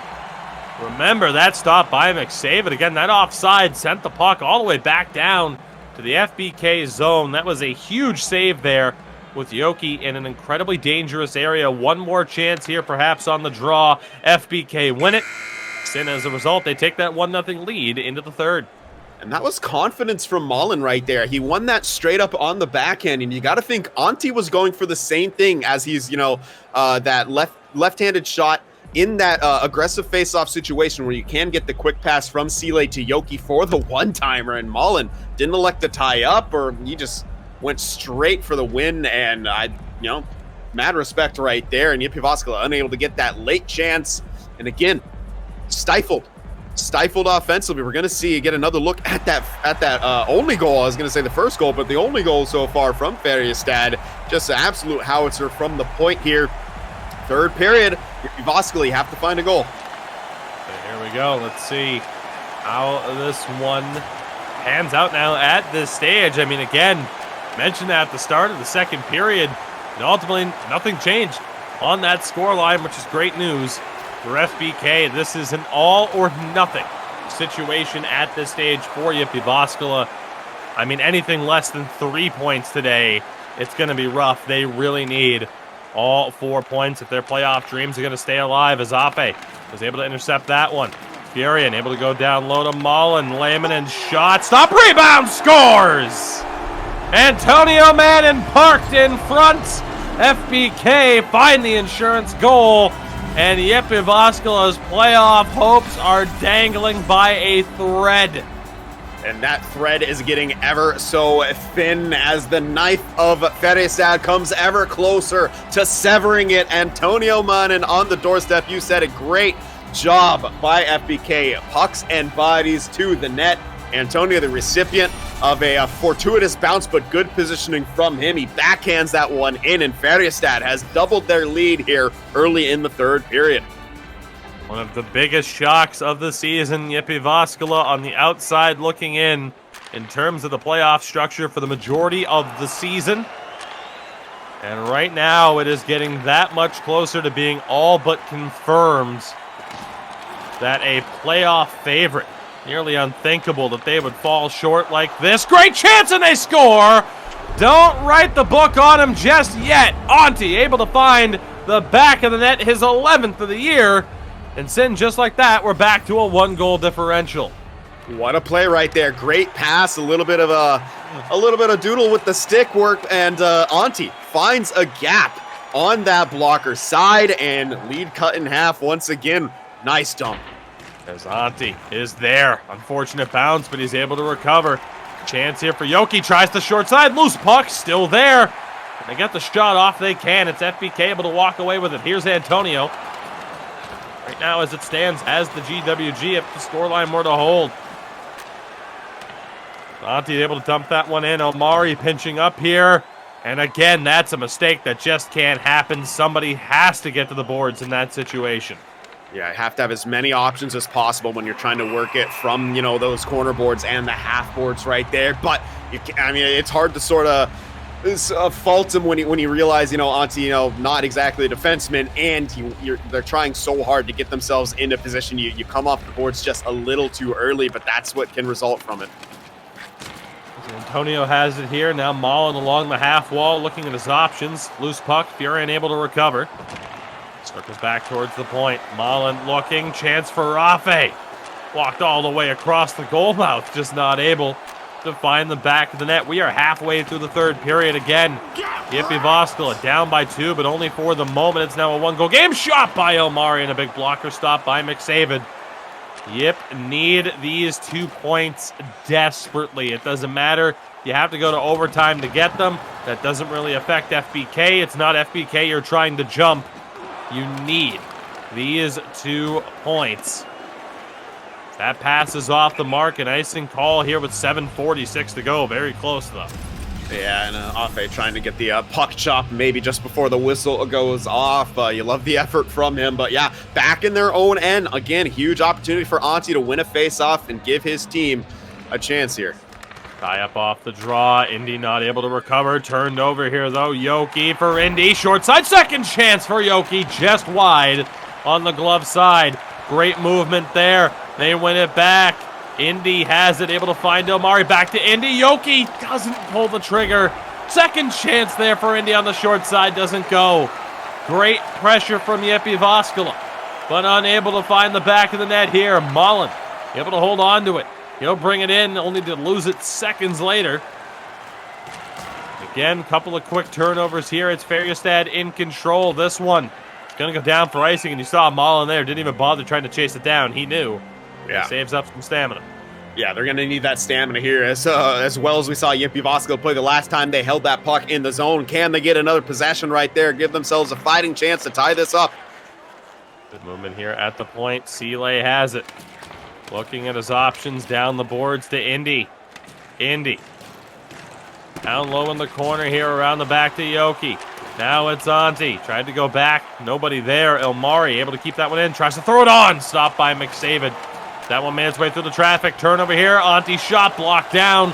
2.5 to go. Can FBK hold on? How the narrative has changed. That one off the side of the net. Great chances. Still putting the pressure on. Seeley down low for Jyp. Knocked loose. Played out. Afe able to clear the zone. But again, Jyp win it right back. Indy not able to hold on. Here's Mullen for FBK now. Trying to hold on to the puck. Roughed off by Seeley.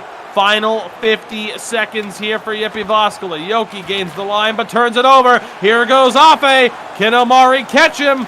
The big backspin. The chance does not go. Great defense by Omari to hold him off.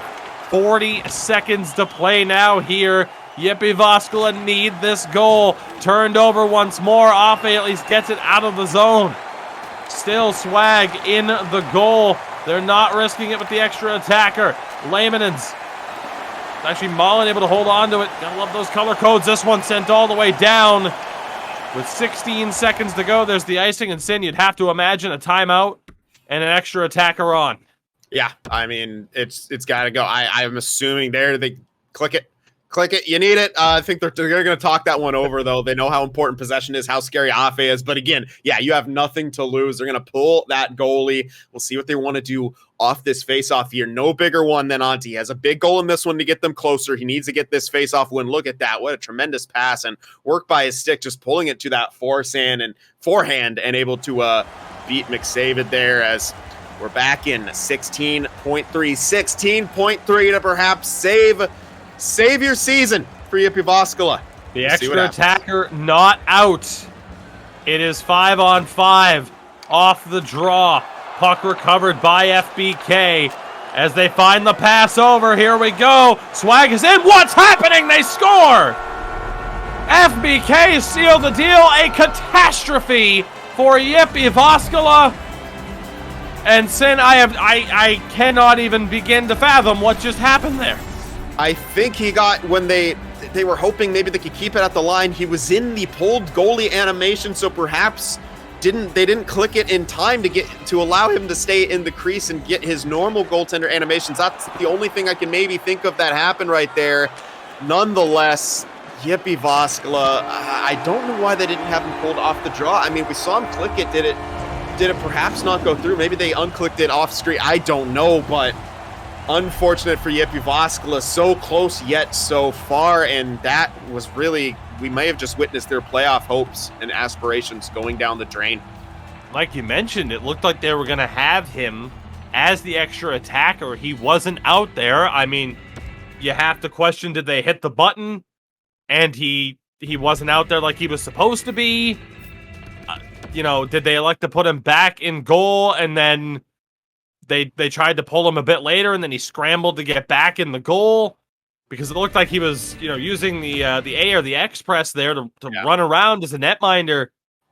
I would love to see that play. Hopefully whoever's controlling the replays on that final goal will focus on Swag to show us what happened there. I'd love to know for sure, but regardless, I mean, Jyväskylä had some great chances. You see there, their only goal. And here indeed, we'll get a look at this goal. He was skating back. He was skating back. I think he tried to hug the post or just tried to square up. I'd love to hear from someone of Jyväskylä in the chat, like, did they pull him and he wasn't out? It's interesting. Yeah, it almost feels like, you said it, like he was still holding that A button. I think it was because as he was racing back to the net, it was still had him as an empty net, had him as skating to the bench. And I think as a goaltender, you can't actually get, planted back in your crease if the empty net option is still sort of selected. I could be wrong about that. I don't play goalie at all. I do not have the skill set or the patience to learn. It's too frustrating for me. But yeah, it's unfortunate for Jyväskylä, but it's kind of almost like a metaphor for their season. Oh, we're right there. We're right there. Oh, something tragic just happened, and all of a sudden we're not there. And as unfortunate as that is, it's, again, kind of been what their season has been like as a whole. That's like a microcosm of what their season is, that play right there. I was about to say the same thing. I mean, it really just, for whatever reason with Jyväskylä, I mean, you're talking about, a situation this season where a lot of teams that made the playoffs last year, the prior couple of years, that they're going to miss out. And again, for Jyväskylä, the damage may in fact be done. We'll see what happens in this upcoming game. We have one more game for you here in this broadcast. We'll be back after a quick word from our sponsors. Don't go anywhere. Minkä päällä lakukastike maistuu parhaalta? Ei voi tietää, ellei kokeile. Kouvolan lakritsi.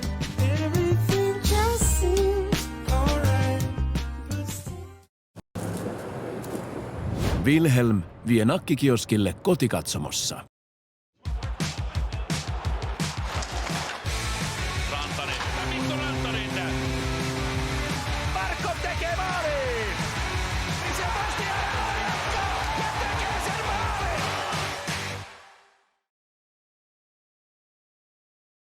All right, everybody, we are back here.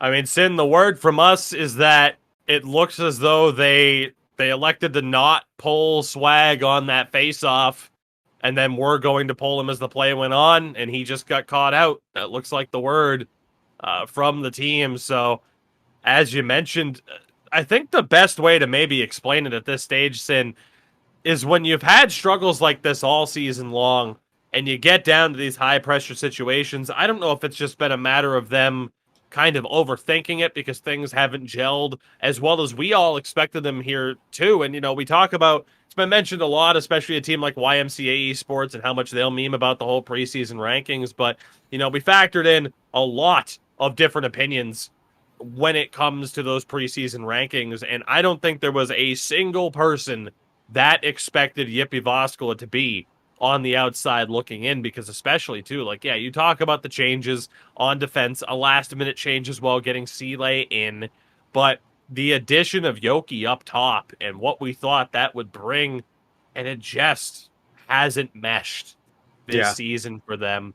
For FBK, that is another huge 2 points because they have been neck and neck with Goons of all teams, one of those recently promoted clubs that we thought on paper, maybe 6th Goons right now are battling for what would be home ice advantage against FBK in the first round if things were to continue playing out this week as they have all season long. So it's not as if FBK aren't playing for at least a little bit of something here. But yeah, again, for Jyväskylä right now, it's tough to say how this is going to happen, because with that game reported in now officially, Jyväskylä on 21 points. They are 6 points out of the playoffs with just one game in hand on IQ, who currently sit in that 8th place spot. You talk about the Jyväskyläs of the world, the Vesapampas of the world. It's looking like they're going to miss. And yeah, they underwent some roster changes, but I mean, that is shocking. A lot of other teams, yeah. I mean, we've seen, that's the thing. When it comes down to the roster changes, they've either been honestly like great for teams, or they've kind of fallen flat. There really hasn't been a weird. Maybe that's just because we're looking at the results. But I mean, Lehmanens, what a pickup for FBK. You think about Villapoika, he's fit in beautifully with hREDS. Then you have Yoki, one of the top point scorer, and just they can't get it going here with Jyväskylä as we're looking at all these chances. I mean, look how many counterattacks. Again, yeah, we're seeing that play again. It almost looks like he hit the post, tried to center himself and couldn't quite do it. It's kind of bizarre, but I mean, what can you say? Just unfortunate for Jyväskylä. As you guys see on your screen there, of course, we will be seeing FBK and Jyväskylä on Wednesday. It's hREDS and Färjestad. ZSC Esports take on Jyväskylä. Sid and I will be back here on Wednesday for that cast. And again, friendly reminder, on Thursday, the season finale, that broadcast in Finnish. We'll have some information for you on that one as well. But for now, this second game, our 4th and final game of this broadcast, is underway. We'll see what Jyp can do. I mean, certainly now every game is must win, as if it wasn't already. They desperately need these 2 points. What a play there by Furion to get FBK in the attacking zone. That one off the glove of Swag. Still in on the attack, at least for the moment, are Färjestad. Again, for Jyväskylä, just a disastrous situation in the closing moments of that prior game. McSavid doing what he does, making some big stops in that one as well. And so much to talk about there in between games, and still, but we'll see how it all plays out in this one here now, and how that first game will affect as Hafe accidentally blocks his own man's shot. Gets the puck back here. Mullen back to Furion. Deflection bid in front for Hafe once more. Sin, you called out that deflection master, and it's putting it to good use. Yeah, that was a good one right there. That's what he's going for in the first one, but just too much of his body in that lane as you're streaking across the ice trying to get to that with the D-to-D one-timer that came off. But good job on the face-off there from Jyväskylä. Massive hit by, I believe that was Mullen, laying out one of the Jyväskylä players. Center on center violence. That was Antti taken down. He's just getting back into the play. Puck recovered by Sile. Over to Antti, the lone goal scorer for Jyp in that first game. Puck knocked loose, played back up to Antonio Manning. Great skating there. Puck knocked loose, but held in once more by Lehmanens. What a feed by Mullen, but Antonio couldn't pull the trigger. And it's Mullen to Lehmanens. Furion looking around now. Self-sauce into the open space. Very nice indeed. Lehmanens having trouble, and Yoki is able to win that one away. So a lot of zone time, but nothing coming from it for FBK. Another big step-up hit there. Sock'em robots out there right now. That puck nearly poked away. I was just going to say, a lot of aggression coming out from Färjestad, especially in the hitting department. Team playing with confidence, you'd like to think, after that last game. It's Indy along the half wall. Trouble there. It's Mullen, who is just in full wrecking ball mode right now. Has it here. Shot on. Stopped by Swag. Looked like he might have been the opposite side. Backhand on. Loose puck. Zafe, who had a chance to try to get a piece of that one. Lehmanen's able to recover. Working with Antonio again, both of them formerly of Vesapampa. That connection on that left-hand side of your screen for FBK cannot be overlooked. Here's Afe looking, couldn't get that shot off. Antonio looks to go back to the point. Bit too much traffic to get that one through. Here's Yoki. Big sauce over to Indy just off the mark. Big step up there from Elmari. Doesn't work either, but Afe had trouble with the double team as it was Indy Antti back to help out defensively. Antti able to find Indy on the pass, but Furion able to take that one away. It's the back and forth pace right now to this one. Jyp over to Indy, and a big glove stop by McSaven. Back and forth right there, but Jyväskylä getting the last word is, I believe that was Lehmanen's getting beat wide on that as he was kind of moving up to attack with his team, and a huge save coming out from McSaven there on the cross crease. Great saucer pass over, and the chance came from Indy. Gotta love when McSaven lives up to his namesake. Final 3 minutes here in this one. It's FBK back in control in this opening period, I should say at least. Chance for Antonio. Tried to find Mullen, just nowhere to go. Lehmanen's battling Antti down that left-hand side. Nice double team pressure. FBK come up with it. For the moment. Opening goal in this one. Again, so incredibly important. Jyväskylä, no wiggle room. Off the big poke check off of Seeley. He's in all alone. Scores on the backhand. And Sin, you can't get too comfortable with the puck at the point when Afe's around. What a defensive skill stick coming out from the small and skilled sniper. As we're getting an earlier replay, shout out behind the scenes, our producer crew. I mean, yeah, I love it right there. He did the smallest of stops, which completely froze Swag, who may have been thinking once again about that flying poke check, but Afe, tremendous work to sort of adjust from this last breakaway that he had where he got, poked off the puck. The slightest of stops right there. I mean, unassisted. What a well-deserved goal just from start to finish defensively to that breakaway. Afe gets Färjestad on the board. League leader in goals, has 41 on the season now. That'll bring us to the end of the first period. Nearly had one more. A 1-0 lead for Färjestad. Yeah, just, again, great effort by them. Jyväskylä was seemingly getting a few more chances there, but again, you said it. Can't get too comfortable with the puck, especially on the point when someone like Afe is always lurking, always looking to counterattack. He is the guy, like the counterattack machine. I don't know if there's anyone better in the Elite Division at counterattacking, finding themselves, on breakaways or, odd man situations as Afe. He's just ridiculous at it. And that time, getting rewarded with a goal right there. And that kind of took some of the wind out of the sails, so to speak, for Jyväskylä, who are trying to recover from that rough end of game one. I mean, yeah, they got some chances, but the shot blocks are coming out from Färjestad. They, not able to generate quite enough. And again, they're in a hole. It's one registered shot for Jyväskylä in that first period. Simply not good enough as you get another look at the goal there. I think Afe, you could see the little hold up, the little pumping of the brakes just in case there was another flying poke check to come. I think Swag as well probably knew he wasn't going to go back to the well on that. Just didn't guess the right side ultimately. Yeah, but I mean, just ridiculous job from Afe. I mean, to be able to stop like that, you have to have such a gap, and that's what the pokes on the blue line can do. You catch the defenseman kind of flat-footed, as well as having a small build like that and ridiculous speed. I mean, there was no way anyone was catching him. Seeley has it at the point, tried to throw it on. Great block by Lehmanen's wraparound bid. Indy has it, still bouncing around. David was caught swimming there a little bit. The shot there, big stop on the one-timer from Seeley.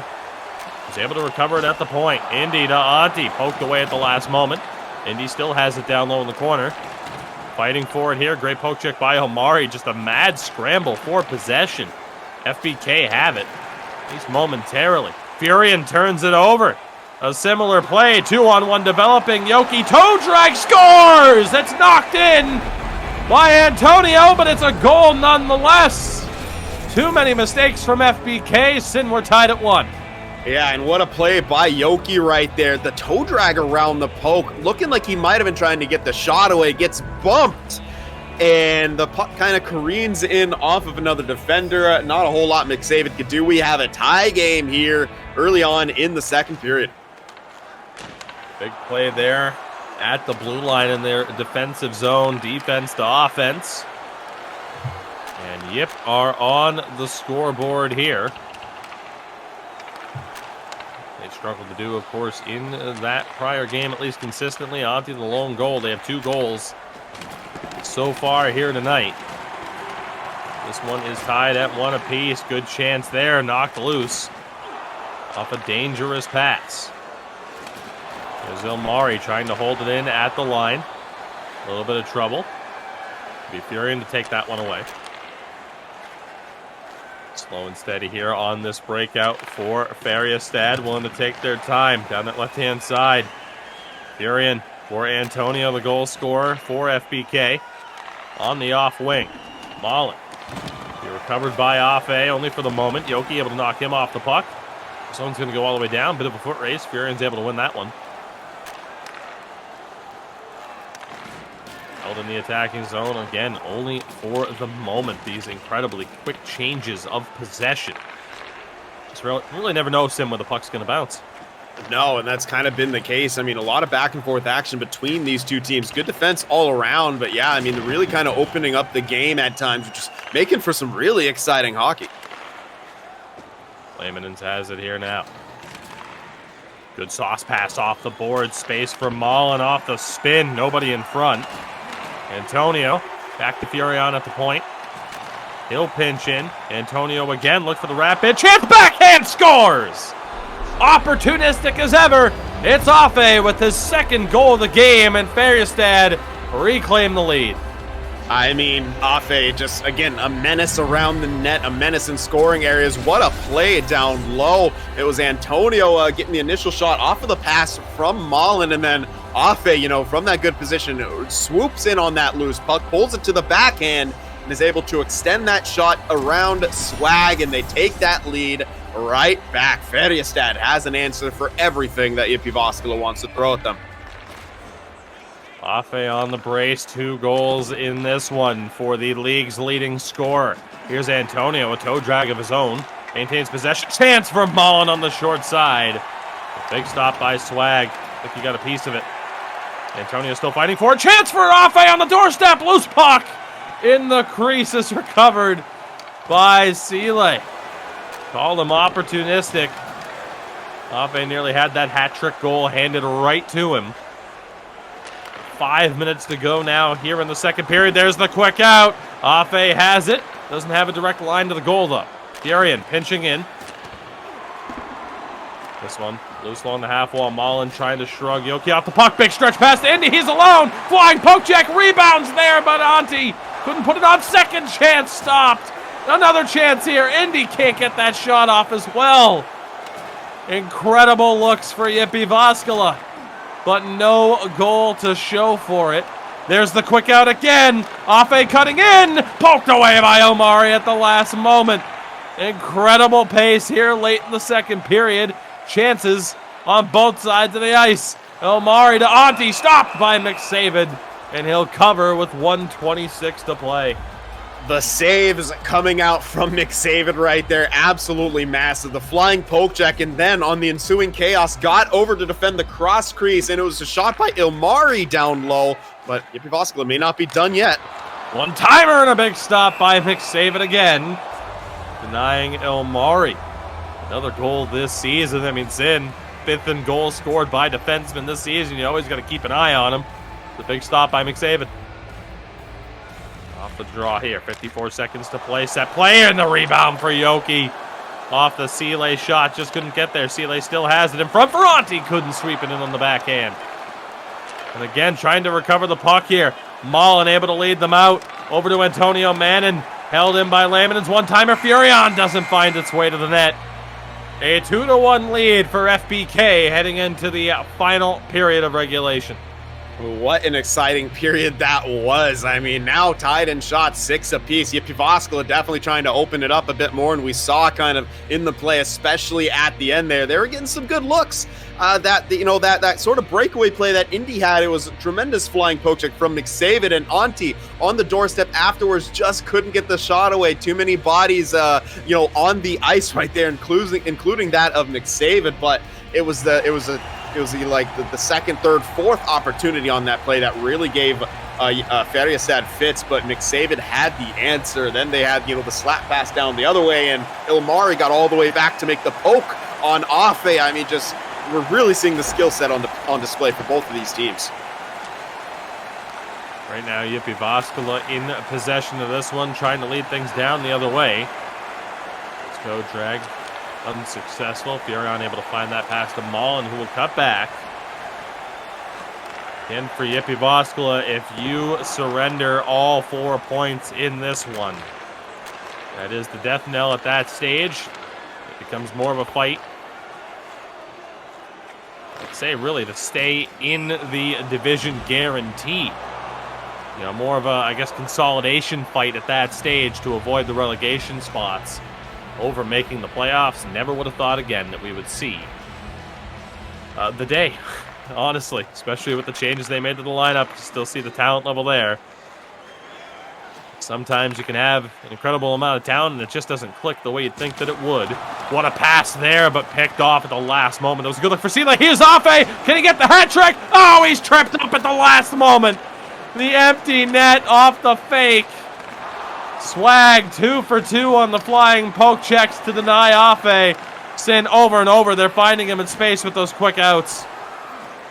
Yeah, it's just unreal that he's able to gain that amount of space. It just seems he's always looking for it now. Mullen on the rush. Has his chance here. Goes to the half wall for protection. Gets absolutely decked by Indy. He's hurt. Man down for FBK. Jyp the drop pass at the line. He gets it back. Tries to pick the corner and just missed. Good interception by Färjestad there. He'll join the rush. They know they don't have a fast forward there with Mullen's injury. He's back. Covering on defense. Smart play. And there's Färjestad on the back check. What an impressive performance from him tonight. Feeds it over to Lehmanens. That pass off the mark as we approach the halfway point of this third period. Wasting too much time. Nearly turned it over. Färjestad on the big spin. Knocked off the puck by Antti once more. FBK, though, slowly but surely. Methodically killing time off of the clock. Here's Afe, knocked loose. Let's Jyp one more time here, trying to get going down the other way.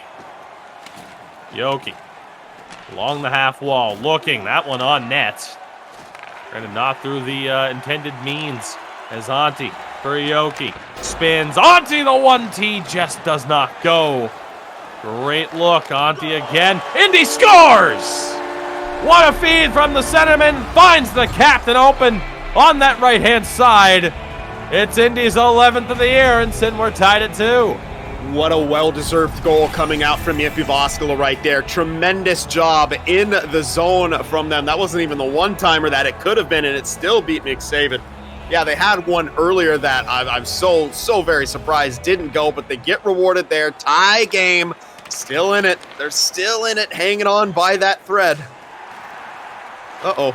Trouble there from the defense as well. I was waiting to see what was going to happen as they bump into one another. Lehmanens pinching in. Finds Mullen down low. Chances FBK have had, not capitalized on. Will it come back to haunt them in this one? Färjestad has it. 5 minutes to play here. Sin, Marathon Monday hasn't seen any overtime so far. We're due. Much like the Washington Generals were due, and Afe is due to find that back in the net for the third time, and he can't do it as Färjestad recovers. It's unbelievable that Afe doesn't have that hat trick in this game. We have 3 minutes to go. Jyp over the line. Weaves his way through the double team. How does he still have this puck? Doesn't anymore, though. Lehmanen's finally able to win that battle. Antonio Manning. They'll drop back. Färjestad back to Antonio and tried to go back once more. Indy was able to read the play. Big hit there. Antonio not able to intercept that one. It's Jyp in the attacking zone. Down low. Antti loses it. Loose puck. Still bouncing around. Indy backhand just wide to the blocker side. Double team. Jyp still has it along the wall. Antonio finally able to come up with it. Gets it back from Lehmanens and once more to the defender. Look at Lehmanens weaving his way through to the fence. Shot, a rebound, scores! Afe gets the hat trick. What an effort from Lehmanens, though, to make that happen. FBK on top once more. Unreal puck control coming out from Lehmanens. The read to jump into the play, and He just refused to give that puck up, just perfectly positioning his stick at all times, takes the low shot, creating a juicy rebound, and who else but Afe picks it up and puts it home for, as you said it, his hat trick. He's been looking for it, has had 2 or 3 chances, good ones prior to this, finally getting that off of the rebound, the blue collar, the greasy goal, call it what you will. An absolutely huge goal from the Färjestad winger, and perhaps maybe being the dagger. Jyväskylä has looked good in this game, but again, we talked about it. So close yet so far. You look good, and then something disastrous happens, and they're down once again here late in the third. Incredible from Lehman, and showing why he was a Final Four option in the GWC. He has that individual skill effort. 25 seconds to go for Jyp to find this tying goal. Otherwise, it's a double for FBK. A 4-point night. Empty net here. Swag to the bench. Perhaps trying to make his way at the very least. There he goes. 8 seconds to play. Indy down in the corner. Antti wraparound puck taken and cleared. Can they get the empty netter? They can't. Shot wide. Sin, that is it. FBK pull off the double over Jyväskylä, essentially ending Jyp's hopes of making the playoffs. What a night for the boys in green. Yeah, I mean, Färjestad just, they got it done at the right times. I mean, that's about as even as it can get if you look at the raw stats, but that's not what the games come down to. It comes down to who's going to score a big goal at a big time, and Afe, the only goal scorer for Färjestad in that game. We're getting a look at some of them right here. That was the delay goal, sort of the stop, and then continued on putting it on the backhand. His second one here, I mean, just an excellent job from Jyväskylä. Sorry, yeah, that was the Jyväskylä goal that kind of went in off the defender. It was a great job to sort of protect the puck, but this is the one here. Again, opportunistic. Afe jumping in after the puck goes loose, and, there's perhaps, no better person in the elite division than doing that, but this is the one. I love that right there from just some great stick work from Ante throughout the course of this season. Perhaps none better right there as he sent it down to Indy, who put that one home. But after the tremendous job from Lehmanens to get the puck into the zone, he puts it low off the pad, and Afe cleans up the garbage, gets the 2-0, and maybe in their minds, cleaning up some of the potential garbage in the playoffs, as they might say, of Jyväskylä. They don't want to face them. The rivalry too strong, and what better way, as we said, to kind of throw someone in the bin than to erase their potential playoff aspirations. That's just huge 2 games from Färjestad. So with that, I should say FBK now pulling 38 points now to 34. So 4 points clear of Goons for our 4th seed. Whether or not they're able to catch HAVU, hey, it's mathematically possible. But the top 4 are certainly set from the looks of it with Philadelphia, hREDS, HAVU, and FBK. You have Goons very much in the mix. But then again, Sin, there's still so much that's left to play out here through this final week of the regular season. But indeed, for Jyväskylä, 4 games to go. 6 points out of the playoffs. I mean, it's going to take a miracle for them at this stage. Vesapampa are in the same boat. It almost seems like we are that close to having the top 8 decided. We'll see if later on in the week we can see that miracle level comeback from the likes of Jyp, from the likes of Vesapampa. Sawo a little bit more likely because of their games at hand. They're currently playing right now, I do believe, if not the game has recently ended. So there is still a lot to be decided here this week. Again, this is just our first broadcast of 3. Sin and I will be back on Wednesday. Of course, we'll get you a look at all of that. I believe we do have a look, though, at the latest results, and then we'll get you more information, of course, as to what's going on. But of course, you just witnessed the double of FBK over Jyväskylä. It was a great day for Philadelphia, 8-0 over 2 games. Again, IQ, as I mentioned, right in that mix. Currently, our 8th seed. Sawo, though, the big win over Kova Esports. Believe they're, again, in the middle of that second game. It could be a big result for Sawo. If not, that one's already been reported. Right now, it's showing Sawo 3 points out of the playoffs, so 2 games at hand on IQ. A lot of things still to be decided at this stage. We'll get you a look at the standings here. Do believe that these are updated here, and indeed they are from the looks of it here. So, Sin, I mean, again, left-hand side of the bracket is where you want to be. You see what we mean, everybody, about the top four pretty much being set. It's those bottom few spots where maybe, just maybe, things could still happen. Again, it would be a miracle for the 10, 11, or 12th seed to make it. The big question right now is on Sawo and whether or not they can pressure IQ here for that final spot. Yeah, again, we talked about it. Jyväskylä has to win every single game, and they had to win those games, and they simply didn't. They're now 4 games remaining. They believe they are unable to even make it into the playoffs if we're looking at things. But yeah, Sawo has the chance. Only 3 points behind IQ. They have the opportunity to get in there. And again, they have the 2 games in hand, which is it's absolutely huge. So if there is anyone who could sneak into the playoffs still, I think it's Sawo Esports. Everyone else, it's just too far. And again, on that right-hand side of the bracket, seeds 9 through 12 are where you want to be in case you miss out on the playoffs. 13, 14, and 15 have to fight for their survival for, against clubs from our lower division, our pro division. And of course, the 16th place team, which looks like it's going to be Rusty Blades, automatically relegated. They are hanging on by a thread to life in the elite division. We knew it would be a rough season for them. Sin, with that, again, we will be back on a Wednesday for more action. Of course, it is hREDS and Färjestad, and Jyväskylä will be in action taking on ZSC Esports. You see it there.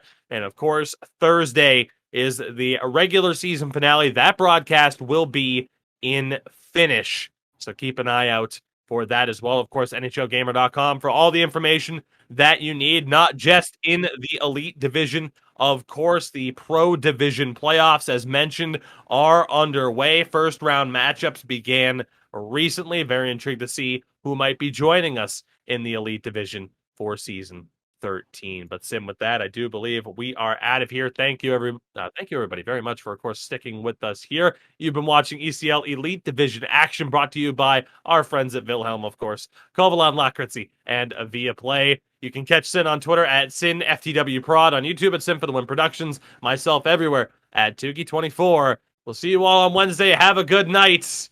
See you then.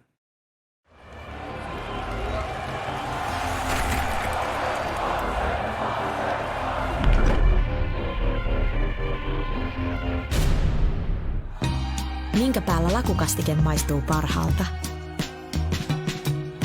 Ei voi tietää, ellei kokeile. Kouvolan lakritsi.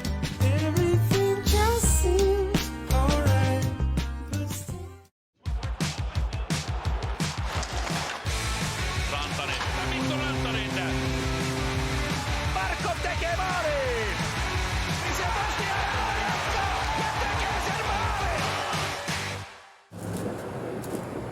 Wilhelm vie nakkikioskille kotikatsomossa.